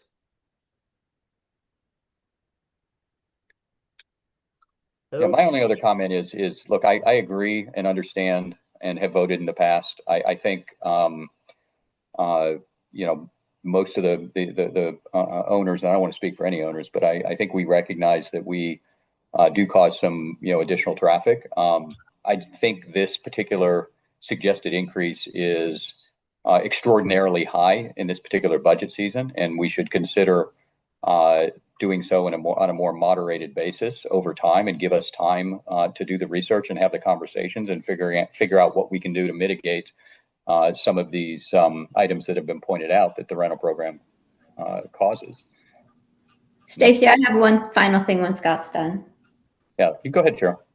So my only comment is I don't want the short-term rentals or the long-term rentals to think that we're picking on you as a board. This is across the United States. It's in every HOA. The HOA that I live in Scottsdale, we just limited it, City of Scottsdale, till it has to be 30-day rentals. The HOA followed suit and changed their bylaws.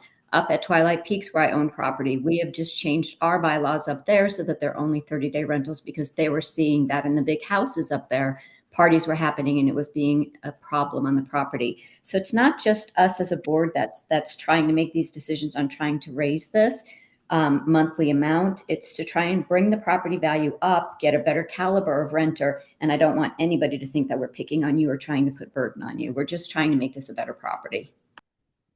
That's a fair point. I mean, I see it in my places in Galveston too. I mean, and again, I'm not to pick on the VRBOs, but the reality is a lot of people got into the rental business and independently manage, and it's harder than they thought it was. And the communities have stricken back because of that. And I get it. I just think we got to find the balance. I mean, we're at the end of the day, we used to be a hotel, so that's part of what we have, and that's part of our property, just a little different.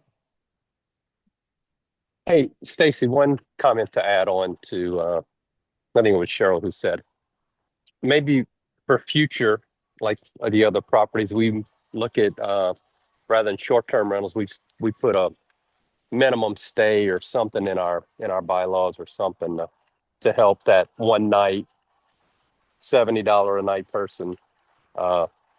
But just room for thought, and I'll leave it at that. And great presentation and great discussion. Yeah, that was one of the suggestions I made. I think we need to explore it. Is that, will that change the dynamic? But we need to have those conversations. Yeah, hey, Stacy, Scott, great job on your presentations. And Scott, I'm glad you brought up Galveston. I think I might have mentioned to you also, like the city of Nassau Bay has gone in and they've adjusted kind of some of the things that happened in 2020. And to Cheryl's point, a lot of those things have changed. And then Stacy, my only comment is, I agree we have to do something. I don't know if we should increase it from 30 to 45 right away. Maybe we go in stages. But at the end of the day, I'm just glad we're having this conversation. And I think the presentations put a real spotlight on some of our challenges. Thanks, Greg. Okay, I'm reading a lot of people just typed questions or comments. First, does anybody have a comment to make that hasn't been addressed yet?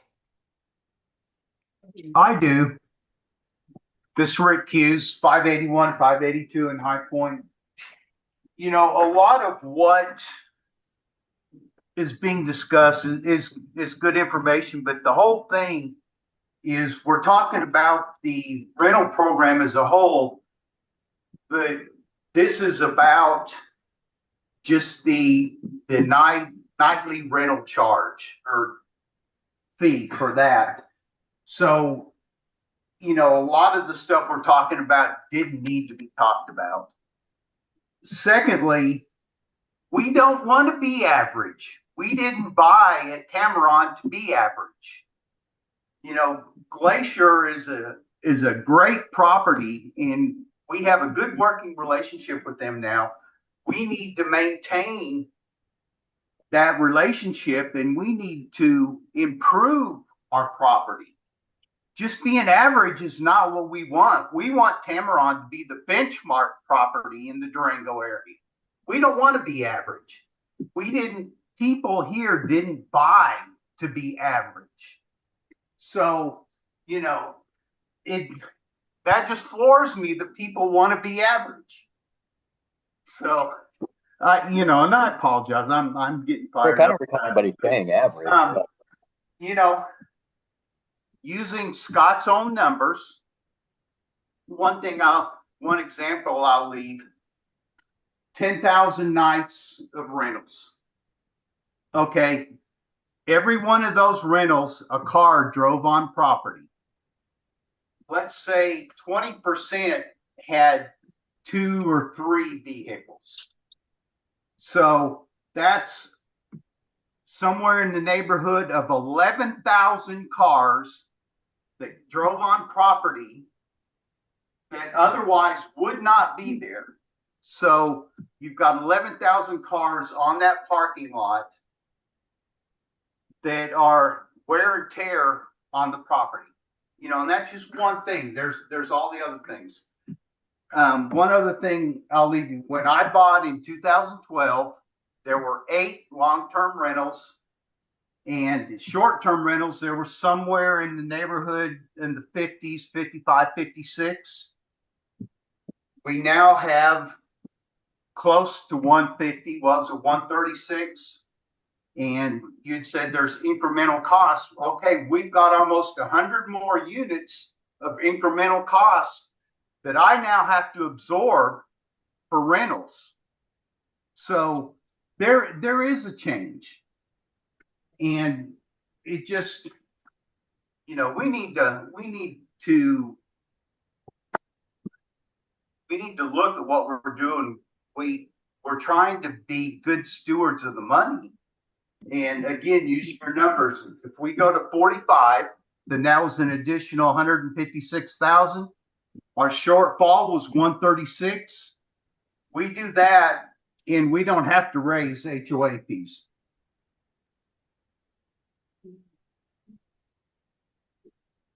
That's all I've got. Thank you, Rick. Stacy, we have a question here in the room. Oh, great. If you could please say your name, where you live, where your condo is at Tamaron, and your number of days on property. I'm sorry, I forgot to ask Rick that. Rick's a few months on property every year. What, 5 or 6 months on property every year? Yes, we're 6 months. When I was on the board, it was 7 or 8 months out of the year. Okay, thanks. All right, go ahead. In the room. Hi, this is Patricia Penton, 320, 327, 329. I think Tricia is doing an excellent job.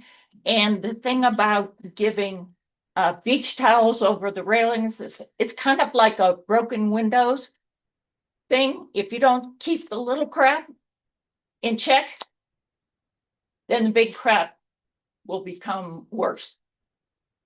So that's all I have to say. Just a statement, not a question. even though I've been in trouble before.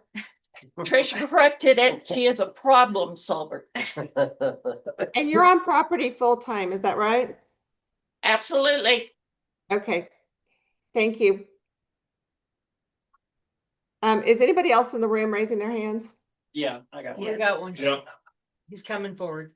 Hi, guys. My name is Bill. I am 607 High Point. Purchased, actually closed on the property October 10th. And would love to be down here full time, but unfortunately, I live in Winter Park and still working for the next 7 years. However, my reason for purchasing down in Tamarron was, for one, the price is about half of what it is in Grand County, Colorado, which is, you know, I would have loved to buy it in Grand County, Colorado, but it wasn't feasible at this time. The reason why I purchased is basically a business decision, and it's based off of tax implications. And tax implications are a huge deal. Depreciation helps offset your W-2 income. And depreciation is just a way that real estate works as a tax advantage. So having short-term rentals is a big part of it. And you, depending on like if it's a average of 7 nights or less throughout the year, there's actually a larger tax advantage for depreciation. I would say that that's pretty important. And when I was listening to the video last week on the pre-budget meeting, and somebody suggested doing away with short-term rentals, that would basically put me in a huge hole because I just bought down here. And you know, when I bought down here, I couldn't get conventional loan because you have a front desk and the reserves. And that's kind of an issue. You know, I wind up paying more in interest and also down payment. And so you know, I'm basically here as an investment opportunity. Would love to invest more, but you know, I just don't want it to be a burden. That's pretty much all I got. So good to meet you guys. Nice to meet you. Thank you. How many days do you plan on being on property? I would like to be here more, for sure. You normally you'll be here 1-2 weeks a year? Mostly in the winter. I mean, it could be, you know, weekends. Okay. Summertime. Okay, thank you. See? Anybody else in the room? Yes. Yes. Okay, who do we have? Sheila O'Reilly, Unit 107. I'm here full-time in the lodge. And my question is, have we determined what the HOA assessment for 2026 will be?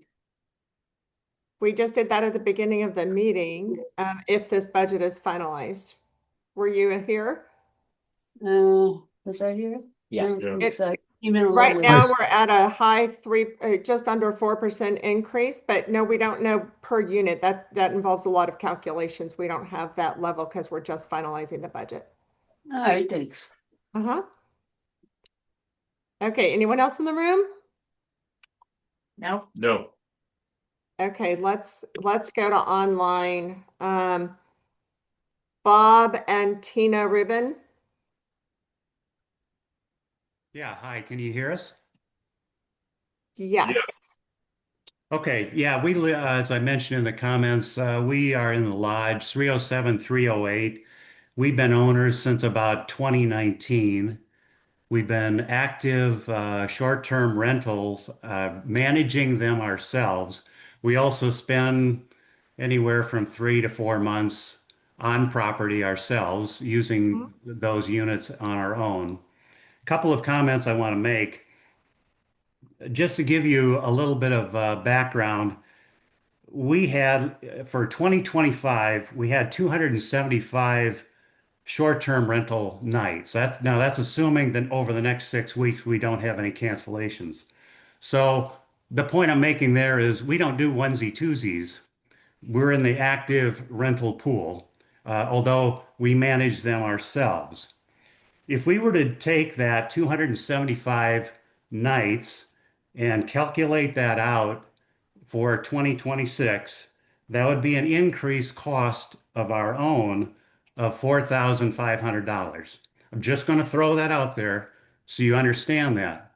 Now, there's been a lot of discussion about average, do we want to be average, blah, blah, blah. Well, you can put any price you want on a rental unit.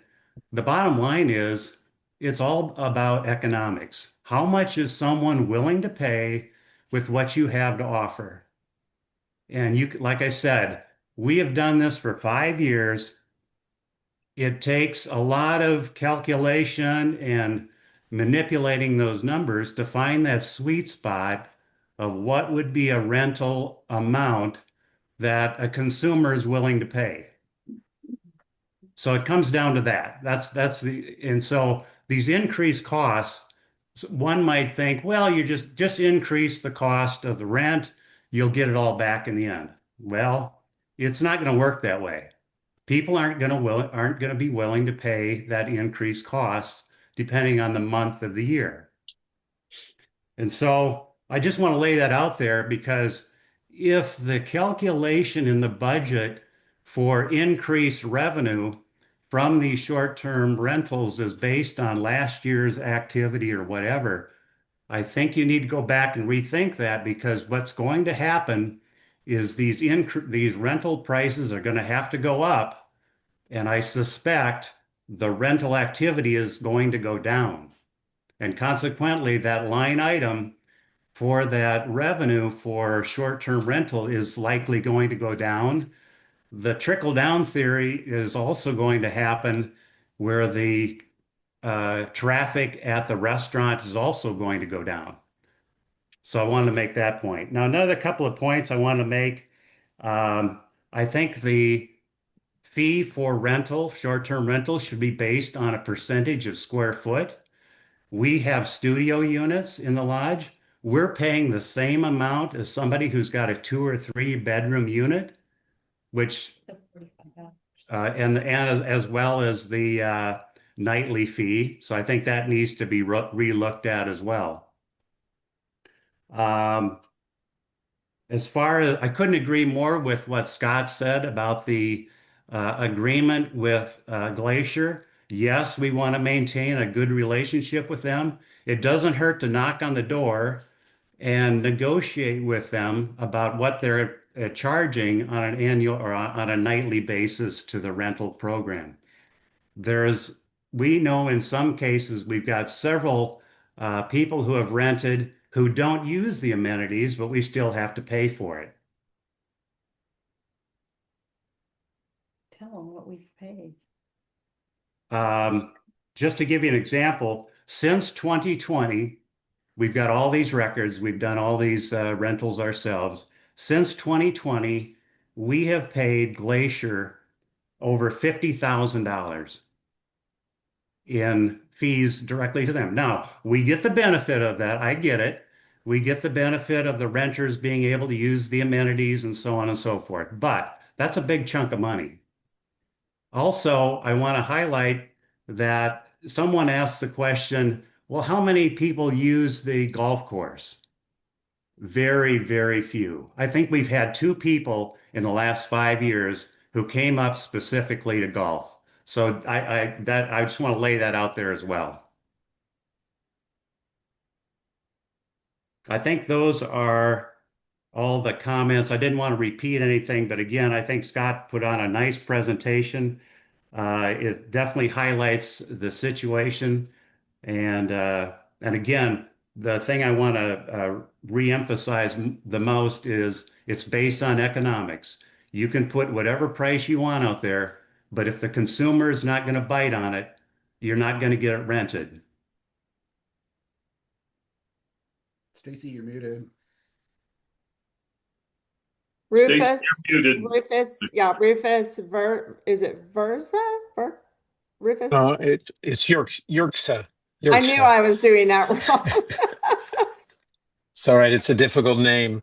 Thank you for recognizing me. It's been a very good discussion, and I just wanted to kind of put in a couple of comments from the standpoint of an owner. So let me explain my situation or our situation. So we actually live. Where are you on property, and how many days do you come to the property? Sorry, I'll tell you all that. We're at Gamble Oaks, Unit 783.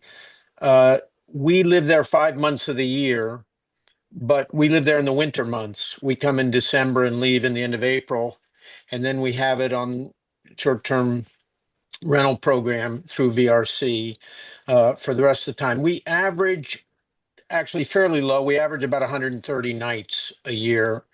So we average about 4.25 months of actual rentals. And so I just wanted to point out, the fact is that even with that kind of a relatively low percentage of our total year renting, we're paying right now about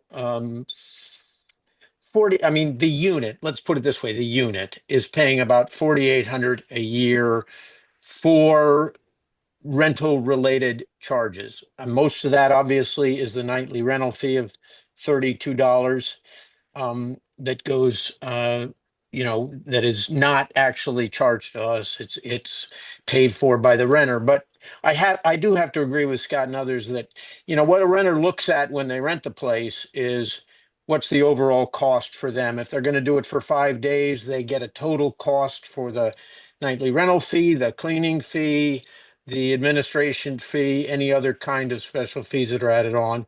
And they divide that by the number of nights there, and they come up with a nightly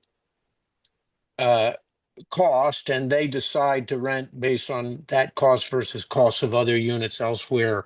So, obviously, the market may be able to bear an increase here, but it will probably somewhat reduce the number of rentals we would get, or force us to charge a lower rental portion of that total that the renter's paying. But we are paying $4,800 a year. I realize a lot of that right now is going to Glacier, but after all, we're also paying the $720 a year, the $60 a month in rental administration, which you're proposing to increase to $900. Now, we're living there. We're at 2 minutes, so I right, need you to wrap up. Just go ahead but finish up. Be conscious of time, please. We're living there 5 months of the year, but it's not like we get any credit for the 5 months we're living there to reduce our rental administration fee. That's paid for the entire year. And I just wanted to point that out. So this will increase our overall cost from about $4,800 to $6,700. I would urge you to think about maybe a more gradual increase in the $45 in the proposed rental administration fee. The only other thing I want to add, as far as renters causing further maintenance problems, so far in the 3 years we've rented out, all the maintenance charges which have been attributed to people being on the rental property have been paid for by us. BHP comes onto the property to clear a drain or fix the furnace. And yes, it's the administrative aspect of that, not the direct repair. It's the well, we paid $144 for a 15-minute visit to change the batteries on the door. So, I think that the fees we're being charged for those things are covering an awful lot of that administration. Okay, thank you. I'm looking down the comments. Unbelievable. Dan, do you have anything to say that hasn't been mentioned already? Yeah, thank you, Stacy. First off, congratulations to the board on the insurance reduction. That's a huge win. As I stated in the chat, I'm in the business, been in the business for almost 40 years in hospitality, and our company owns and operates 50 hotels and resorts, some that have resort fees, also some that have a rental pool with owners placing their units in. So very familiar with how resort fees are calculated, the price value proposition of resort fees, and the supply and demand factors. The reality is CoStar and CBRE, two companies who project future performance in markets, are projecting the Durango market demand to be down next year. That in itself is going to probably drive down nightly rates that we can charge, because most people make it a kind of a quote unquote race to the bottom as it relates to pricing when they don't see demand. And it's going to be challenging to maintain revenues.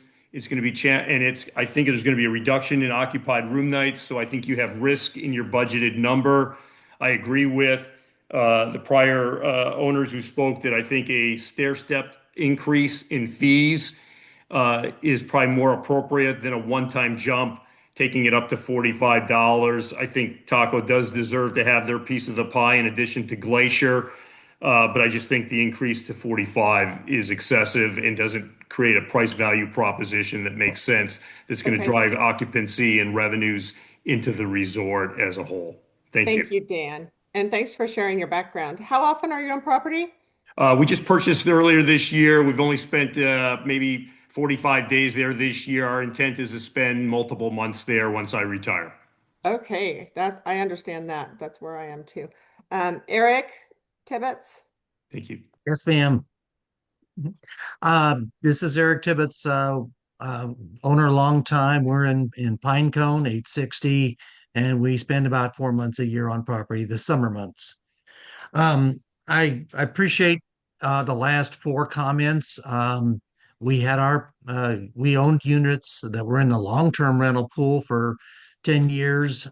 It is a difficult balance. Markets do have an effect.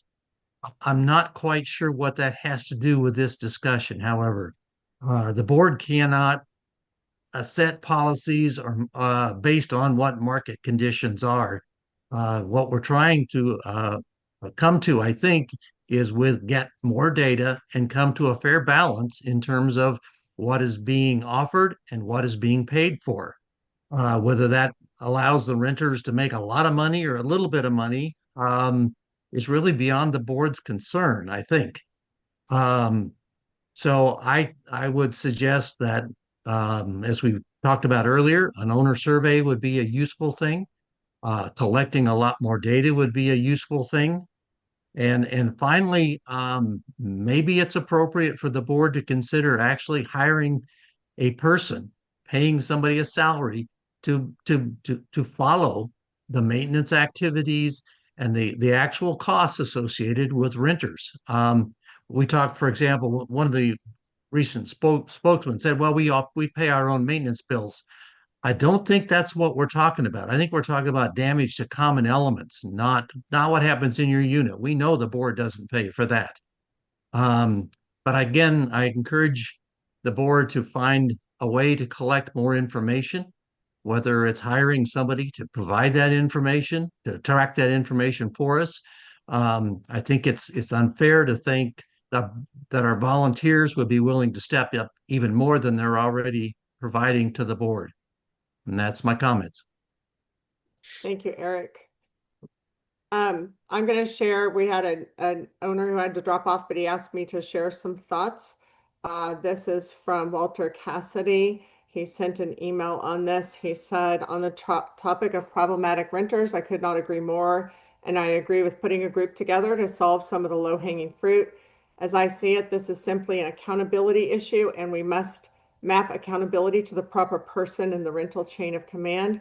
While currently there are few guardrails, I think this is a manageable task as everyone wants the same thing. Number one, maintain Tamarron as a 5-star resort. Number two, ensure rules and regs are followed at all times. And number three, have an opportunity for non-owners to come and enjoy the resort as they are future owners just like us and like many of us who visited the property and then purchased. He also suggests maintaining it, which we do, a great relationship with law enforcement for the violations such as people urinating in public, which that's a good suggestion. Next time I'll do that when I see that.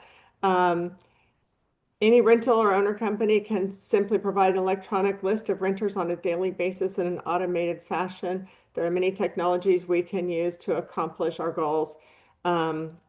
So that was shared, and he asked me to share that email. So I did. We have Todd, do you have anything to add that hasn't been mentioned already?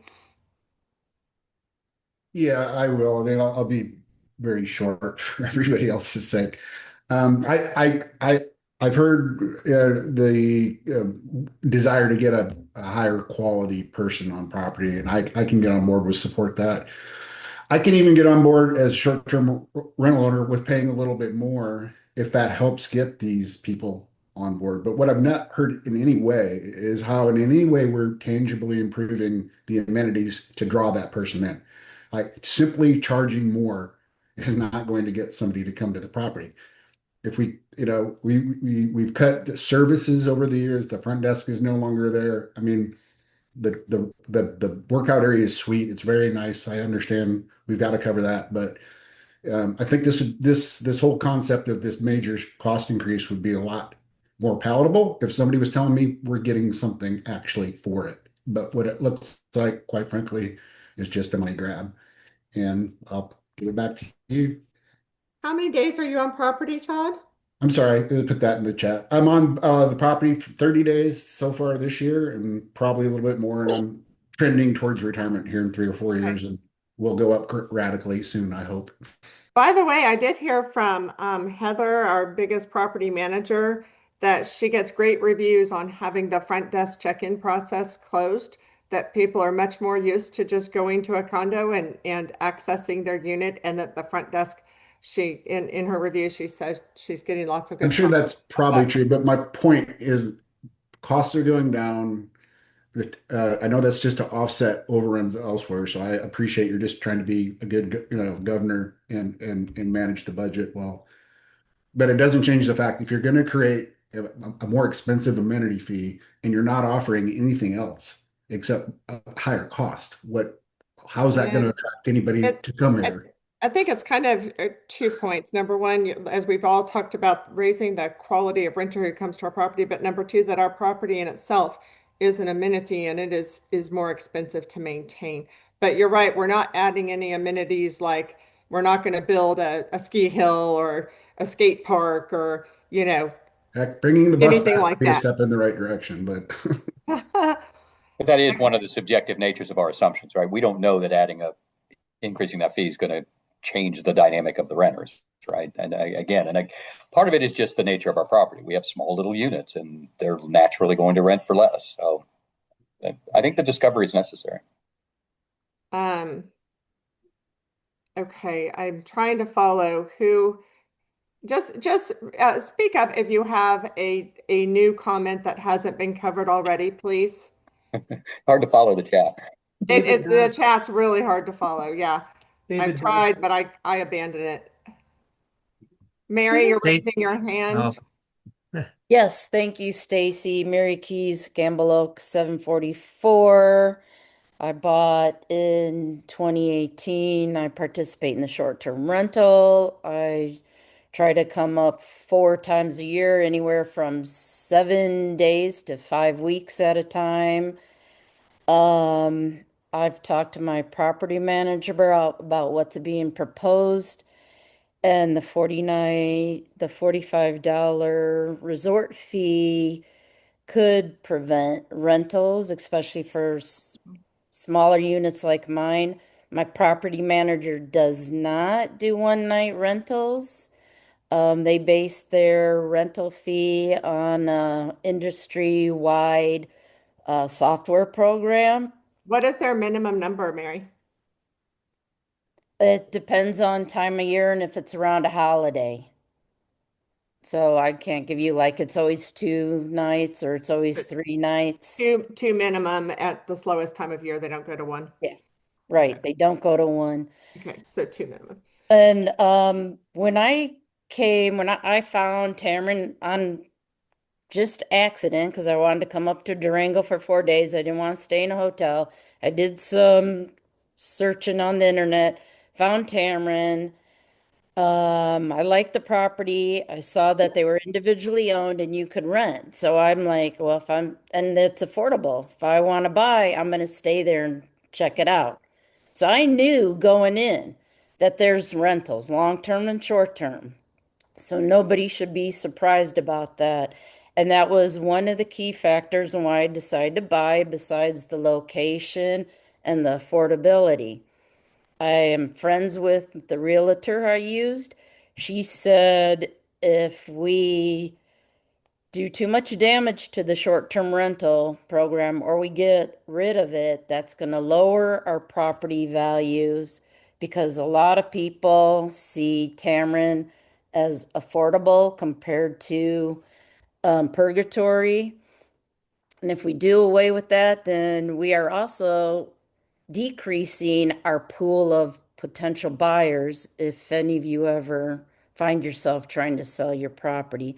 So I think Okay, we thank need you. to seriously, look at this issue and just try not to see the short-term rental program as a cash cow or as all of the problem. Because when I was up there in June, there were parking violations at Gamble Oak that were by an owner, not a Yes, we know the violations are and there shared are by owners. It's just that they're more Yeah. complex when they are handled by renters. Thank you for your comments. I'm going to move on to the next person. Who's next? David? David? Stacy? Oh, okay. Oh, I'm sorry. I'm sorry. Who was that? That was Eric. I just want to real quick. Yeah. Some person mentioned that they had only seen 2 rentals that were golfers in like 5 years. I think that's an outlier. We do have a fair number of golfers who do come. That's really the only unique amenity that we have. And I know, Joe, we did some numbers 2 or 3, maybe 4 years ago of the number of golfers. Maybe you can provide a better number. Thanks. Yeah, it was 3 years ago, and you read my mind, Eric. I went and looked up. I went and looked for that while all the Q&A was going on. We did this in 2022, 2023. Eric and I worked on this a little bit, and we tried to estimate the amount of revenue that Glacier gets as a result of Tamarron being there. And there's a lot of revenue streams. It's a big number. It's probably changed, but in 2022, I think it was 2022, so that's 3 years ago, the number of rental guest golf rounds was 495. Significant. That's about, I looked at the spreadsheet I made, and that's about $75,000 in revenue to Glacier, just from rental guests that played golf. And they wouldn't be able to play if they weren't staying here. Right. I think that plays into our negotiations with Glacier. If we can get them at the table, I mean, that's a real dollar figure. Oh, I probably will.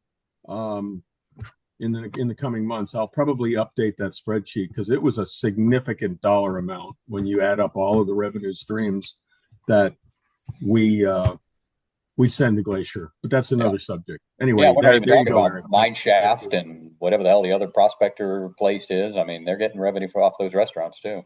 Yeah, that's a little less easy to nail down. But yeah. Okay. Eric, is that it? That's All it. right. I just wanted to get that information on the record. Thanks. Thank you. David, I'm sorry. Eric had texted me that he's leaving in just a minute, so I wanted to get his comment, but we'll kick it back to you. And now I'm going to be very specific. Do you have anything new to contribute? We've got to start cutting the conversations of points that have already been made. Yes, and I'll be short. So I think today's discussion is about the budget for this year. Yeah. The conversation has left a lot of need for the ad hoc committee that you've proposed. And the underlying thing is about community and expenses to community. If we need to raise short-term rentals, I think we should be looking at the admin fee. I might get some trouble from our other short-term rentals, but currently we're charging $60 a month. That comes out to about $100,000 a year. As a community of short-term rentals, even if that was doubled, that would be $200,000 a year that the short-term rental community contributes to this year's budget, and about $50,000, if I track the numbers right, that is left to the larger community to satisfy this year's budget. The daily fees is a more variable fee, and the conversation about more or less the flexibility by the number of renters is less predictable in our budgeting. So if that drops, we'll have a shortfall next year. So I think we should look at a lower number in the admin fees, make it more specific. We can budget the year better, and then we can look at long-term, making a better plan with everything that's been set up to now. Very interesting suggestion. Thank you. Yeah. You've spoken already, but remind me where you are in. Yep, Lodge 326. We get to be down there about 4 to 6 weeks a year, and my wife will go part-time next year, and so she tells me she's living down there 3 to 6 months a year. That conversation happened in my house about 2 years ago. Definitely understand. Okay. Does anybody else have anything new to add to the conversation? Lori Kirkpatrick. Thank you, Gary. And I apologize. I'm working today, so I am not hearing everything. And so if I'm repeating something, I'm okay with you telling me to shut up. I will never tell you to shut up. I have a unit in Gamble Oak. I've owned it for, I don't know, 7, 8 years. My amount of time on property varies. I don't know, 1 or 2 months a year, I would say. My intent, though, is to be there nearly full time within 2 years because I will be retiring. We'll go to 47. So I have some questions and I have some comments. Would you like water? So, and maybe you want to address this. Y'all are going to send out an email or something, I'm hoping, with some sort of recap about some of the major points or answers to questions. But this contract that we're in with Glacier regarding the amenities, when is that up? And why, I'm curious why they get money for amenities that no one is using. So if people are coming and not using the facilities, I don't understand why they get a fee. I would like to know, what is the increased cost in our insurance that is attributed to short-term rentals? And I would like to know what percentage our short-term rentals, our short-term rental fee is contributing to the costs. In other words, that $60 a month or that going to be $75 a month, what percentage does that pay towards our insurance? I can answer your second question. The insurance is an opportunity cost. We've been told by our brokerage that there are a lot of programs who don't participate because of short-term rentals, but we don't have a comparison of, well, what would you have charged Tamarron, and therefore would you have competed? I mean, they basically just delete and don't answer the request for a proposal. Yes. And Stacey, there are other reasons too. It's also that we're $100 million property and that we have high fire scores. So those were the 3 reasons quoted that prevent more companies from bidding on Tamarron, and therefore it's a like a competitive bid loss. We basically have to take whoever will talk to us.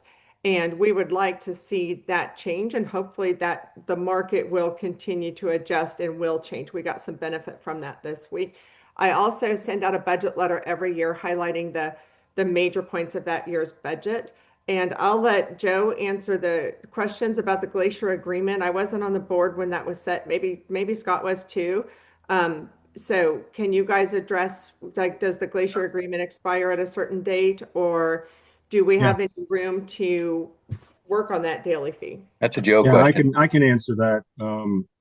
That contract was agreed to in 2017, May of 2017. I know Scott mentioned 2019 is when we started collecting the Glacier Resort fees, but it was actually mid to late 2017 when that began. That contract was meant to mirror the lease that we had on the pool and fitness facility that we then we vacated that lease and turned it back over to Glacier as part of this agreement.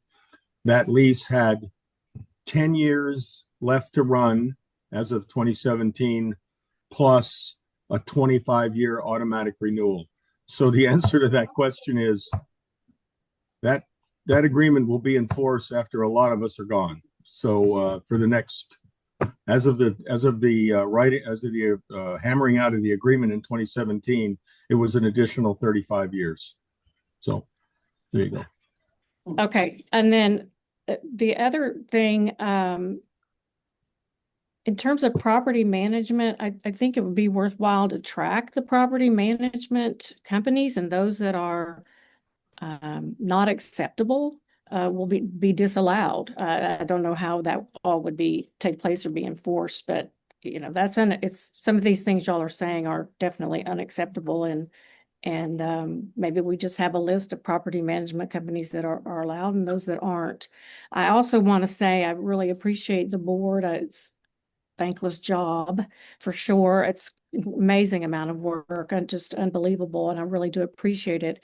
And I also respect the folks that are on property full time who are unhappy with the rental situation. I do think it's important that we all function as a community and support one another and try to come to an agreement that benefits everyone in the best possible way, sort of move forward as a family.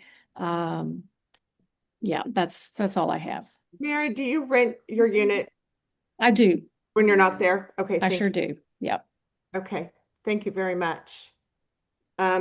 Anybody else? Yeah, this is Steve C. I don't know if you can hear me. Unit I can hear you, 777. Steve. Yeah, I'm there usually 6 to 8 weeks a year. My only comment, I'll just real quick, is I think we should look at this could adversely affect the rental situation in general. Somebody like myself, I may pull mine out of the rental system. And not only are you going to lose the rental revenue plus the $60 a month, just because of mine's, you know, I think Scott brought it up. We don't really make money off of it. We do it just to kind of cover some of our cost. But if that rate continues to go up, I think to Scott's point, we're going to have to drive the rents down to get the volume. And in turn, why do I want to do that? Bring in, you know, even though the rates, you know, the costs are going to go up, so I'm going to have to bring the rate down to get the volume. And in turn, we may even get worse renters. So I'm a little concerned. I would be concerned about that, and just because I don't want those people in my unit. So I'm probably going to pull my unit off the system completely. So just wanted to bring that up. Thank you, Steve. What complex are you in? Gamble Oaks. Okay. All right. Anyone else?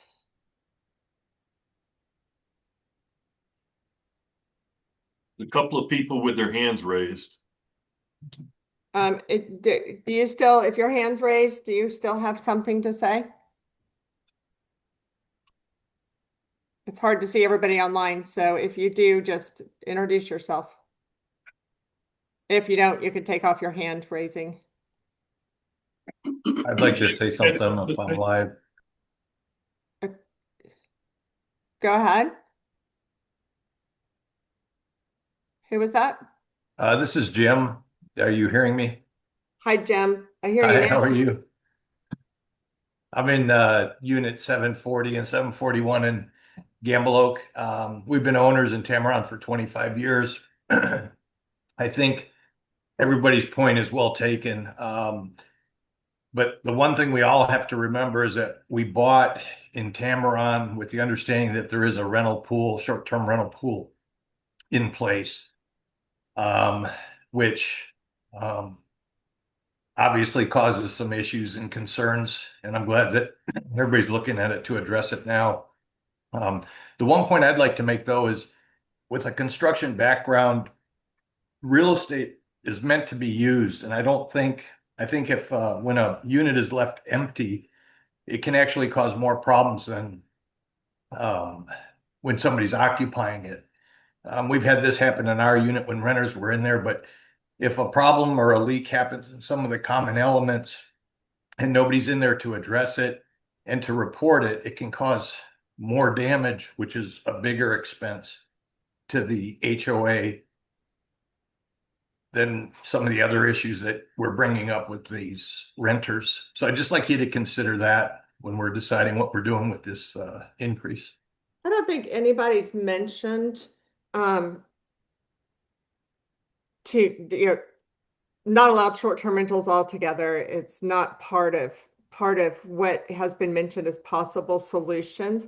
But I do want to say Tamarron doesn't have a rental pool. When people refer to Tamarron having a rental pool, they're under the impression, and these are owners who've been here full time and for a long time, that Tamarron runs the rentals.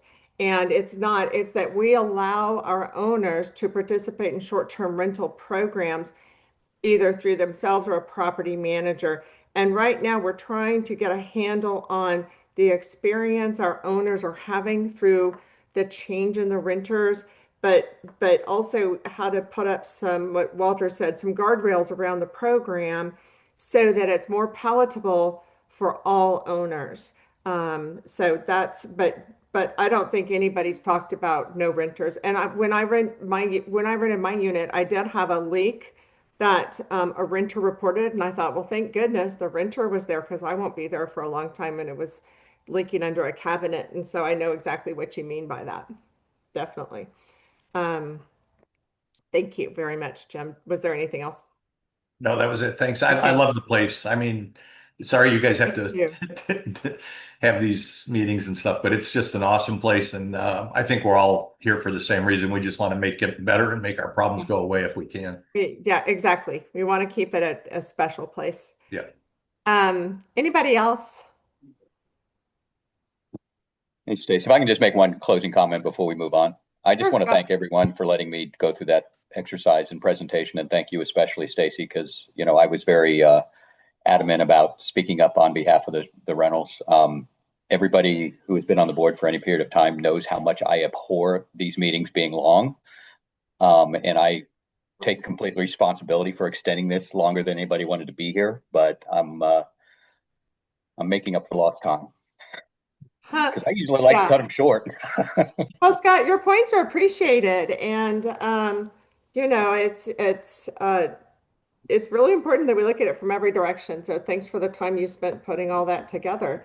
And now the board needs to have a discussion. Right now, where the budget is 45 a night for resort fees and 75 a month, for the monthly fees. The resort fees are an increase of $14 a night, and that increase goes to Tamarron. The 75 a month is an increase of 15 a month. And that is what was in the budget that was arrived at last weekend preliminarily, and that Joe presented today. And comments from the board, go. My only comment is I think we should we should consider more of an incremental increase. I don't have a problem with an increase. As I stated last week in the workshop, I just think this is overly aggressive and we need some time to study it. I would be more in favor of going with more like a $40 number, and maybe we the 75, I don't like it, but I could probably more swallow that just because I think the nightly increases are more painful, because I think it'll drop I'm concerned it's going to drop the overall rental activity. But I would be more in favor of something that's more incremental, maybe a 15% up increase on both sides. I don't know what the right number is, but that's my comment. I'd like to add to all owners who've taken the time to be here today, and thank you, that we are going to put together a committee and probably start with an owner survey to look at this in 2026. So there is more to come on all the points you all have raised. Board members. I think we stay with what's proposed. Next year when we have the committee and can look at it, more extensively, we can, change it at that time. But I, as a full-time owner, I feel that the rate should be increased.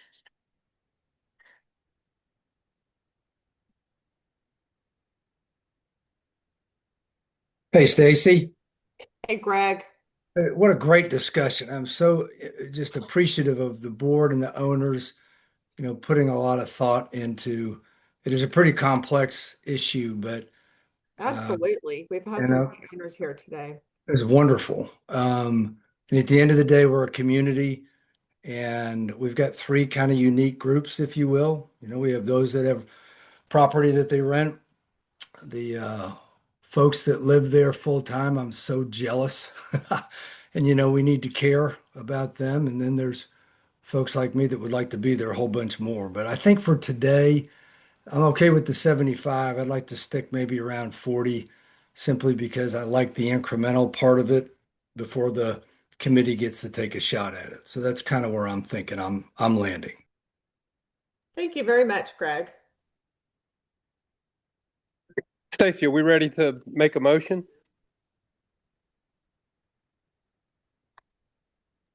Chad, the game doesn't start for 6 more hours, dude. I wore this shirt for you, brother. Mine's on, and then I got Oklahoma next. So It looked like Joe's trying to, yeah. I've got a comment, and I'm trying to lean one way or the other. I want to appreciate the position of Scott and the other renters. This does amount to a pretty big jump, especially in a year when we might have lower rentals activity for a lot of reasons. One is the glut of rentals, as Stacy pointed out, that are now in the Durango area as opposed to what they were a couple of years ago. I also think that the La Nina weather pattern is going to result in a lower amount of snow. We have been under budget on snow removal now for 2 years running. The year before that was a horrendous amount of snow, but maybe not horrendous isn't a good word. A great amount of snow. So I'm leaning towards maybe moderating this a little bit and leaving the 75 where it is for the monthly fee and going with maybe 40 on the resort fee, so a $9 increase over what it was this year. But in addition to that, I'd like to rethink the snow removal. We budgeted 100,000 this year, and we potentially only spent 36,000 in 2025. I'm sorry, in 2024, and I just looked at this. We budgeted 175,000 and we only spent 75. That's a 2-year trend of lower snow. And I guess if you buy into climate change, maybe that's a trend. I don't know. But I think maybe I think maybe we can drop the snow removal down to 75 or 80,000. And I think my gut feeling tells me we'll still be safe there. So I'd like to think about both of those things, and one offsets the other a bit. That's my input. Hey, Stacy, as I mentioned last week, I agree with Scott. I think that we go to the 40 this year, and then we have the committee get together so we can see what the burden of the property could be for raising that rental rate and where we want to be with rentals going into 26 and 27. Okay. I think that's great. I think so too. I think that's fine. Chad, yes, ma'am. do you have any comments? I say we stay everything as far as the 45 like it was proposed, and the other is keep the snow removal at 100, just because we're going to hit a year where we're going to get back to that 200 or 175 or whatever. And what better way to just, if we have a 3% increase in the budget. We're keeping up with inflation. And if we don't spend the money on the snow removal, we are building up our reserves. And so all status quo, I am $45 and keep the snow removal where it is. Thanks. On the snow removal, Joe, remember that this year we're going to have the snow equipment rental at $7,000 a month for 4 months in addition to the labor, but some of the labor will be taken against the rental. So you're saying going from 100 to 80? Yeah, I do, okay. and I'd like to hear Bobby comment on that. On the snow removal? You go. Yeah, Bobby, going from 100 to 80. I don't really have a comment on that. I guess I don't know what it's going to do. You can't take out your crystal ball, Bobby? No. Nobody does. But again, we had in 2024, we budgeted 175 and we spent 75. In 2025, we budgeted 100 and spent potentially 40. I don't know. It just and it's projected to be, the prognosticators, the Farmer's Almanac, whatever. It's projected to be a warmer and drier winter. So, yeah, when it comes to snow, I've heard I've heard this summer we had more pine cones this year, so that means you're going to have more snow. I mean, I've heard it's every third year. I've heard it's not going to be anything. So I don't know. So Bobby says, don't put me on the hot seat on this one. Yeah. All right. We have no way to know. I got to do the calculations. Yeah, Joe, I say if you move it to 80,000, I would just ask that if we have a crazy winter that's unexpected and surprises everybody, owners know we might special assess them for that. Well, if it's needed, because we could have ups and downs in other areas too. We never hit these budget numbers right on the head. We just hope that on average we get it close to right. On a wing and a prayer. Well, and that's why the reserves are so important. Absolutely. I'm glad we have $1,000 contribution to reserve. I mean, $100,000 contribution to reserves this year, and some places where we might come in under.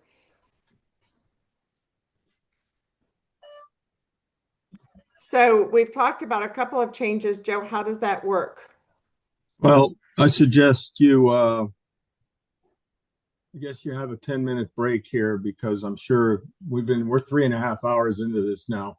And the first break we had was 1 hour and 20. So I need to use the facilities, and then give me a few minutes I'll do the calculation on the resort fee offline. And then when we come back, I'll have it ready to go. Okay. 5 minutes, everybody. 10 minutes. 10 minutes. I was going to say, I can't even get to that. 5 minutes.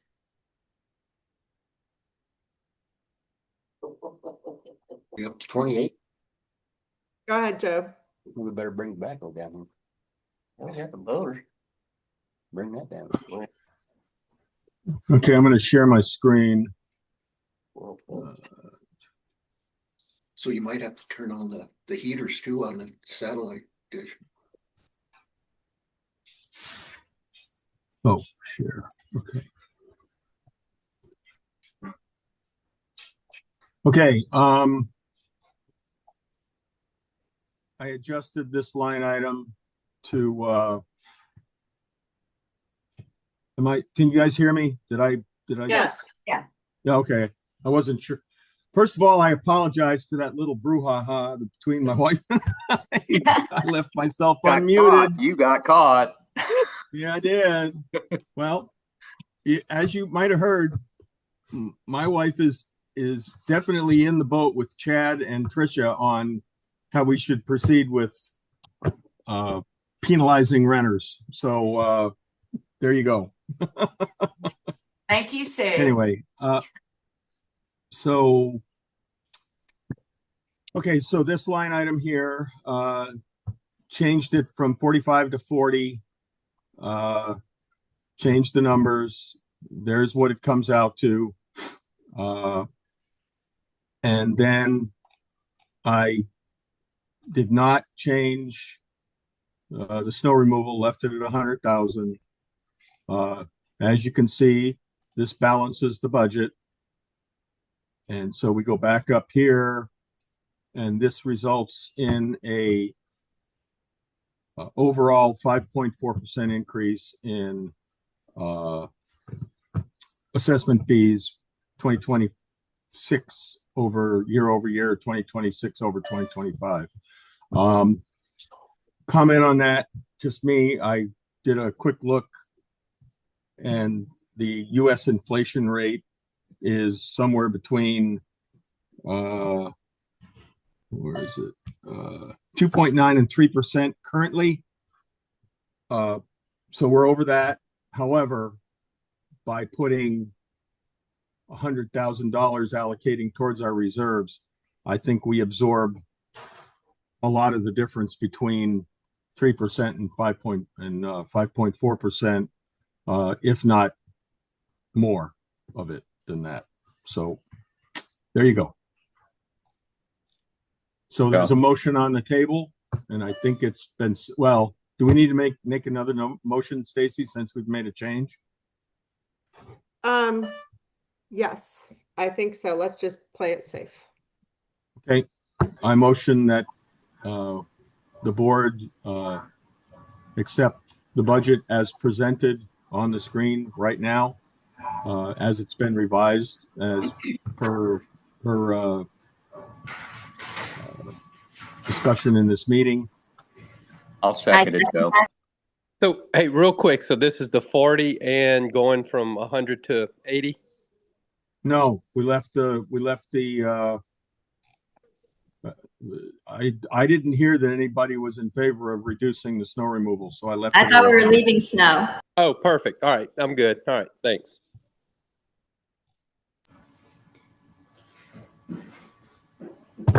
Scott So seconded it. Stacy, there's your motion and second. If you want to have further Okay, discussion yeah. before the vote. All in favor? Aye. Aye. Oh, wait. Yeah, sorry. Did we have further discussion? I You, guess you not. have to offer further Oh, discussion. Yeah. Further discussion before the vote? Any comments? No. Go Horns. All in favor? Aye. Aye. Any opposed? Nay. One opposed? Who opposed? Oh, Chad. Okay. Chad. Okay, this is approved. Joe, would you like to explain to some of our newer owners who are on the call the process from here? Yeah, sure. So in the next probably 30 days or so, within the next 30 days or so, a copy of this budget, not this particular spreadsheet. It will show the 2025 budget column and the 2026 budget column as it's been voted on. This will be the official budget. It'll be distributed to all owners by hard copy mail, which it has to be according to our bylaws. So this will be distributed by hard copy mail to all owners. It'll also be available on our website, or on Buildium, I'm sorry. And then at the next regularly scheduled board meeting, which is January 30th, in the absence of a protest by owners of this budget, and I think it requires 35% of, maybe it's more than that. I can't remember. Don't quote me on this, but in absence of a protest, 7%, Joe. how much? 67%. 67%, right. So in absence of a supermajority protest by the owners of the budget as it's been approved by the board, it'll be ratified on January 30th at that board meeting. Thank you, Joe. I'd like to say in conclusion of our long talk that the revision to $40 is a compromise. I know some people are unhappy about it being so high and some people are unhappy about it being so low, but we're a community and I think it's a good compromise. But I do want to remind people who rent their units long-term or short-term, the board's obligation is to take care of the property and the association. It is not our responsibility to maintain your revenue streams. It's not our responsibility to help you maintain a certain number of nights. While we know it would be really bad if everybody dropped out of the rental program and sold their unit, that would hurt our property values tremendously. So we want to be supportive in that respect. But just a reminder, our responsibility is the association. And that's what I want to say about that, because I've already heard things in both directions. And sometimes compromise is the best way to go for the community. And there will be a committee forthcoming in 2026. All right, next up is, somehow I just lost my agenda. We have unfinished business. This is very easy. In May board meeting, the board voted to replace a unit window, unit 101, and special assess the owner. We are not taking that action because the owner's taking care of the window himself. So the board did not act on that vote. I just thought we officially needed to tie that off. And now we have new business. New business is the Pinecone sewer drain lines. And Joe, did you want to present this or did you want me to present it? Why don't you start it off and then you can tell me how much detail you want me to go into on what the numbers are and Sure. Yeah. I can do that. I think my dog must have walked away with my agenda. Let me pull it up, a soft copy. Seriously, it was just right here. I was making notes on it. Okay. Your dog ate your homework? Is that what you're saying, Stacy? Oh, Bobby can tell you about Sam because Sam gets into all sorts of troubles when I'm on calls and he eats everything. Yes, he ate my homework. As you all know, a few years ago, we had to line the sewer drain lines at the lodge because they were in an emergency condition very close to collapsing. And at that time, we said, well, we'll consider the drain lines of the other complexes, the lodge being the oldest complex, down the road. So this summer, there was a clog in a sewer drain line, and when cameras went down, we found a big hole in that line, which led us to feel that this is an imminent problem. We had Big Cat come out. They're the ones who did the work on the lodge, and they said the lines definitely need to be done within the next 6 months. That was September. So we have engaged Big Cat Plumbing to do the Pinecone sewer lines in March or April timeframe. The total cost of the project will be $225,604. Roughly 20 of that has been done because in September when we had that line that had a hole in it, we had to have them out. So that 20,000 of that has been paid. And so that leaves a little over 200,000 that will have to be special assessed to Pinecone owners. And we are planning to do the special assessment 50% due January 15th, 50% due March 15th, and it will be based on the square footage formulas. Stacy, can I weigh in just a little bit there? Of course, yes. we calculated, you said 225,604. Yes.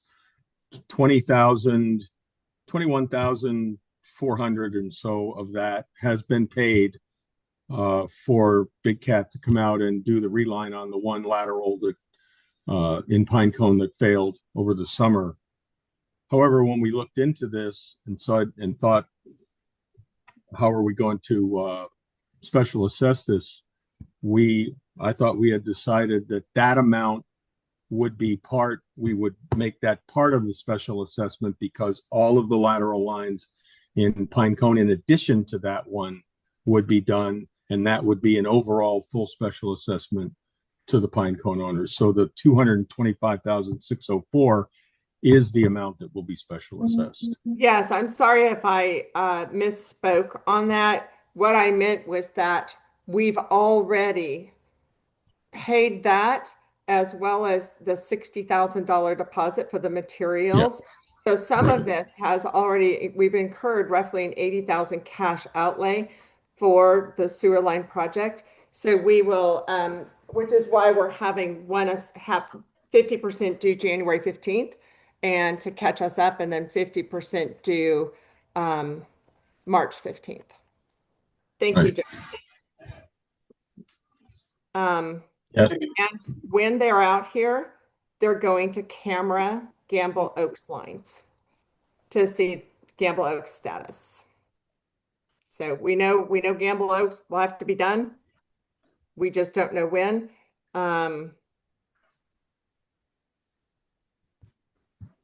So that will be, we'll know more next spring about Gamble Oaks. So the process here will be that at some point within the next 30 days or so, 30 to 45 days, Pinecone owners will receive a special assessment invoice showing the amount due. And I think we talked about January 15th or January 30th and March 15th or March 30th, somewhere in that time frame. Half and half of the total per unit special assessment. Yeah. Does that sound right? It does. We had talked about the 15th because we're not sure when they're coming in March, and we just need to make sure that we've received all the assessment funds, should it be earlier. Yeah. Do you want to make a motion, Joe? I'll make a motion that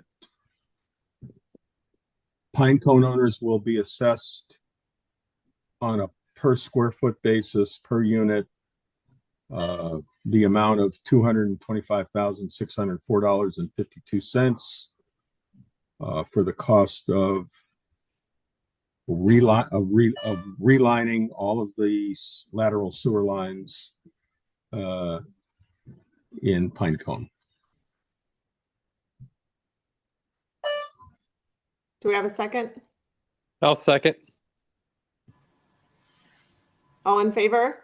Aye. Aye.